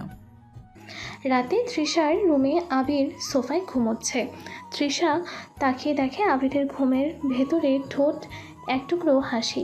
সে ধীরে ধীরে উঠে এসে একটা পাতলা চাদর তুলে দেয় আবিরের গায়ে। তুমি না থাকলে হয়তো বুঝতাম না ভালোবাসা মানে শুধু আমি তোমায় ভালোবাসি না, ভালোবাসা মানে আমি তোমার পাশে আছি সব সময়। পরদিন দাদু দাদির সামনে তৃষা বলে, আমি আবিরের পাশে দাঁড়াতে চাই, তবে এই বাড়ির অন্য সদস্যদের চোখে অপমান না হয়ে। আমি নিজেকে প্রমাণ করতে চাই আমি শুধু কারো মেয়ে না, আমি আবির রহমানের স্ত্রী। বিকেলে ছাদের মাথায় তৃষা আর আবির পাশাপাশি বসে। হাওয়ায় তৃষার চুল উঠছে। আবির শান্ত গলায় বলছে, তোমার যদি প্রশ্ন থাকে করো, আজ আমি কিছু লুকাবো না। তৃষা হালকা থেমে বলে, তোমার বাবা মা কই? তারা তোমার মতো ছেলেকে ছেড়ে দিল কেন? আবির চোখ নেমে আসে। আবিরের অতীত। আমার বাবা ছিলেন মাহফুজ রহমান, এআর গ্রুপের ফাউন্ডার। মা ছিলেন গৃহিণী, নাম ছিল মাহিরা। আমি তখন ক্লাস 8-এ পড়ি। আমার বাবার বিজনেসের প্রতিদ্বন্দ্বী ছিল মুস্তফা হোসেন। সে আমাদের ব্যবসার দখল নিতে চেয়েছিল। একদিন হঠাৎ একটা গাড়ি অ্যাক্সিডেন্ট হয়। বাবা মা দুজনেই আমাদের ছেড়ে চলে যান। সবাই বলে দুর্ঘটনা, কিন্তু আমি জানতাম ওটা মুস্তফার প্ল্যান ছিল। আমি এতিম হয়ে যাই, আত্মীয়রা দায়িত্ব নেয় না। এয়ার গ্রুপ চলে যায় পরিচালনা বোর্ডের হাতে। আমি তখন থেকে শপথ নিই একদিন আমি নিজেই সব ফিরে পাবো। তোমার দাদা, তিনি আমায় আশ্রয় দেন, তিনি শুধু আমাদের চিনতেন। তোমার দাদা আর আমার বাবার সাথে একটা ভালো সম্পর্ক ছিল, শর্ত একটাই, নিজের পরিচয় গোপন রাখতে হবে। তোমাদের বাড়িতে আমি চাকর হয়ে আসি, কিন্তু মনে করতাম তুমি একদিন বুঝবে আমি কে। তৃষার চোখে জল। তৃষা কাঁদছে চুপচাপ, তার গলা আটকে গেছে। সে হঠাৎ আবিরের পাশে এসে বসে, তার কাঁধে মাথা রেখে শুধু বলে, তুমি এত কিছু সহ্য করেছ আর আমরা তোমায় অপমান করেছি। আমি তখন বুঝিনি একজন মানুষকে শুধু টাকার হিসাব দিয়ে বিচার করা যায় না। রাতে তৃষা ডায়েরি লিখছে। আজ আবিরকে নতুনভাবে চেনা হলো। সে শুধু আমার স্বামী নয়, সে আমার জীবনের শ্রেষ্ঠ অধ্যায়। ভালোবাসা যদি চিৎকার করে না বলে, তবু সেটা নীরব ভাষায় শক্তিশালী হয়। তৃষার মনে আজ আর সন্দেহ নেই, আবির শুধু স্বামী নয়, সে একজন বিপদের বর্ম, সম্মানের প্রতীক, আর একজন সত্যিকারের পুরুষ। সকালে রুনা আবারও এক খোঁটা দেয়। সবাই টেবিলে বসে খাচ্ছে। আবির রুটিটা তৃষার প্লেটে দিতে যায়। নিজের স্ত্রীর সামনে ভালো স্বামী সাজছ? এই অভিনয় বাদ দাও। তোমার মতো ছেলেদের জায়গা রান্নাঘরে নয়, বাইরের ঘরের দরজার বাইরে। আবির কিছু বলে না। তৃষা থেমে যায়, কিন্তু এবার চুপ থাকে না। তৃষা বলে, মা, আপনার মুখে অনেক কিছুই ভালো লাগে না, কিন্তু আজ আমি বলবো আপনার অপমান আপনার জন্যই। আবির এই বাড়িকে বাঁচিয়েছে, আমাদের বাঁচিয়েছে। তারপরও আপনি যদি চোখে দেখতে না পান, তাহলে সমস্যা তার না, সমস্যা আপনার চোখের। সবাই চুপ। রুনা এবার বলে, তুই আমার বিরুদ্ধে কথা বলিস? না মা, আমি শুধু সত্য বলছি। আমার স্বামী গর্ব করার মতো মানুষ। আপনারা বুঝতে ভালো, না বুঝলে আমি বুঝে থাকবো। চুপ করো সবাই, বাড়িতে এই নাটক আর চাই না। তাহলে আগুন জ্বালানো বন্ধ করুন, আগুনের মধ্যে শান্তি থাকে না। আবির পাশে বসে মাথা নিচু করে। তৃষা তার হাত চেপে ধরে। আজ থেকে তুমি একা না, তুমি ছিলে বলে আমি আজ নিজের মতো করে দাঁড়াতে পেরেছি। দাদু দাদি খুশি হয়ে ওঠে। ভালোবাসা যার গলায় ঝড়ের মতো আসে সে তৃষার মতোই হয়। রাতে আবির একা ছাদে বসে, তৃষা তার পাশে বসে। তুমি আজও যদি আমাকে না বুঝতে, আমি হয়তো সব ছেড়ে দিতাম। তুমি আমার গর্ব আবি, আজকাল সব সময়। আবির তৃষার কপালে চুমু খায়। এদিকে চৌধুরী বাড়ির ব্যবসা সম্প্রসারণের সময় মোস্তাফা, যিনি কারাগারে বন্দী, তার লোকজনের মাধ্যমে একটা বড় ষড়যন্ত্র চালাচ্ছে। মোস্তাফা কারাগারে থাকলেও তার ইচ্ছাশক্তি অটুট। একটু অসাবধানতায় বাইরে থেকে মোবাইল ফোন পেয়ে যায় সে। ফোনে বাইরের সহযোগীদের নির্দেশ দেয় আবিরকে গুটিয়ে ফেলতে। আমাদের সব পরিকল্পনা সঠিকভাবে এগোচ্ছে তো? বাইরে মোস্তাফার লোকজন সিকিউরটেক নামে একটা ভুয়া কোম্পানির কাগজপত্র তৈরি করে সরকারি দফতরে জমা দেয়। এ কারণে রুনার অফিসে সরকারি তদন্ত শুরু হয়। তাকে তলব করা হয় জিজ্ঞাসাবাদের জন্য। এই চাপের মুখে পড়ে রুনার মানসিক অবস্থা খারাপ হয়। সে পরিবার আর নিজের সম্মানের জন্য চিন্তিত। সকালবেলা চৌধুরী বাড়ি। রুনার শরীর খারাপ, বিপদের মধ্যে পড়েছে। ব্যবসায় নতুন একটা বড় সমস্যা। রফিক তাড়া দিচ্ছে, কিন্তু সব যেন আরও জটিল হয়ে যাচ্ছে। তখন আবির বলল, আমি আর তোমাদের পাশে আছি মা, এই কঠিন সময় তোমাদের ছেড়ে যাব না। আবিরের কথা শোনার পর রুনা বলল, তুমি আমার সামনে খুবই বদলে গেছো আবির। আমি ভাবিনি তুমি এত শক্তিশালী হয়ে উঠবে, আমার বিপদের সময় আমার পাশে দাঁড়াবে। আবির তার টিম নিয়ে কাজ শুরু করে। ব্যবসার সমস্ত কাগজপত্র খতিয়ে দেখে, আবার মোস্তাফার ছক ভেদ করার প্রস্তুতি নিচ্ছে।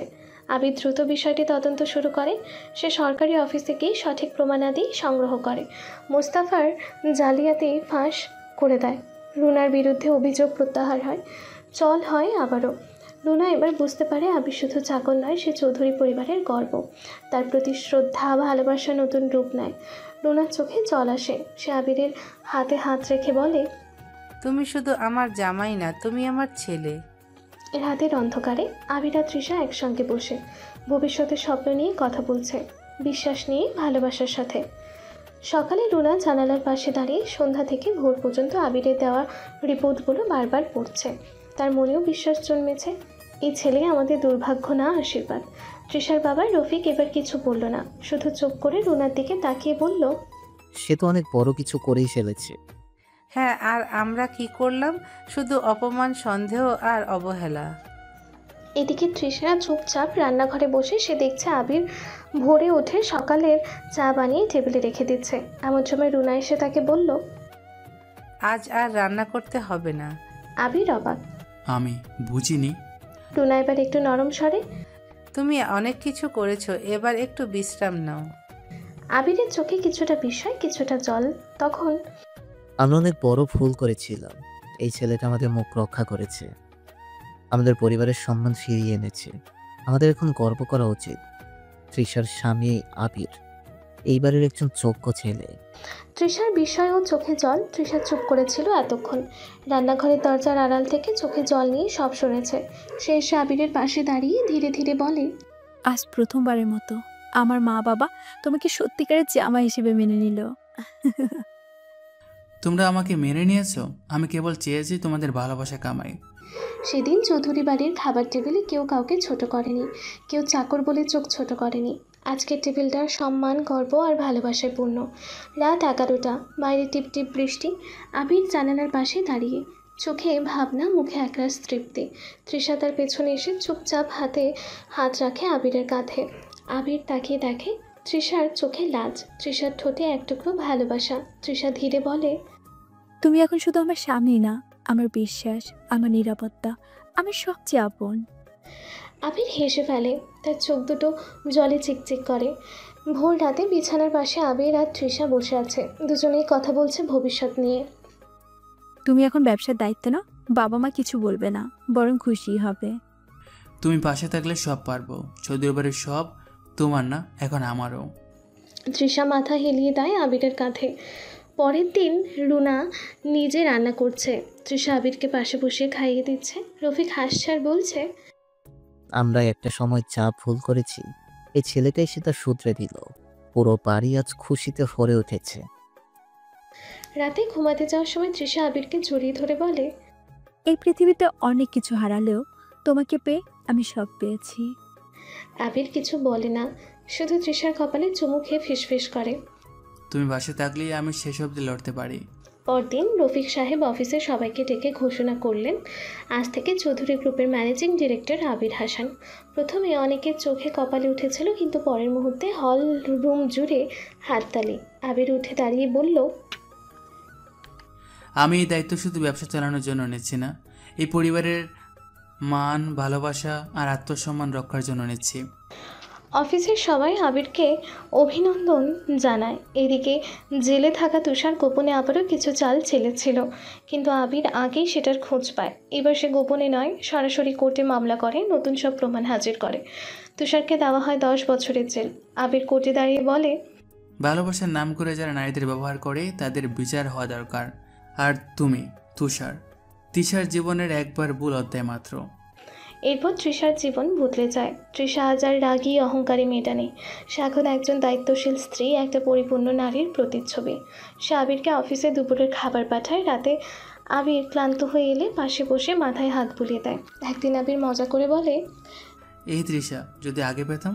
তৃষা হেসে বলে, তখনও ছিলাম, শুধু বোঝার চোখ ছিল না। 9 মাস পর চৌধুরী বাড়ির বারান্দা জুড়ে কান্না আর খুশির এক নতুন শব্দ বাজে। তৃষা জন্ম দেয় এক ফুটফুটে পুত্র সন্তান। আবির প্রথমবার বাচ্চাকে কোলে নিয়ে বলে, তোর বাবাকে সবাই চাকর বলছিল, তুই গর্ব করে বলবি আমার বাবা একজন যোদ্ধা। সন্ধ্যা নামছে।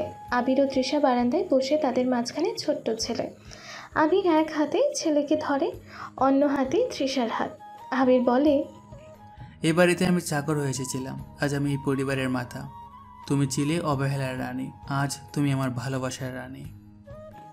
তৃষা হেসে বলে, তুমি এসেছিলে একটা গল্প নিয়ে, আর আমি হয়ে গেছি সেই গল্পের সবচেয়ে সুন্দর অধ্যায়।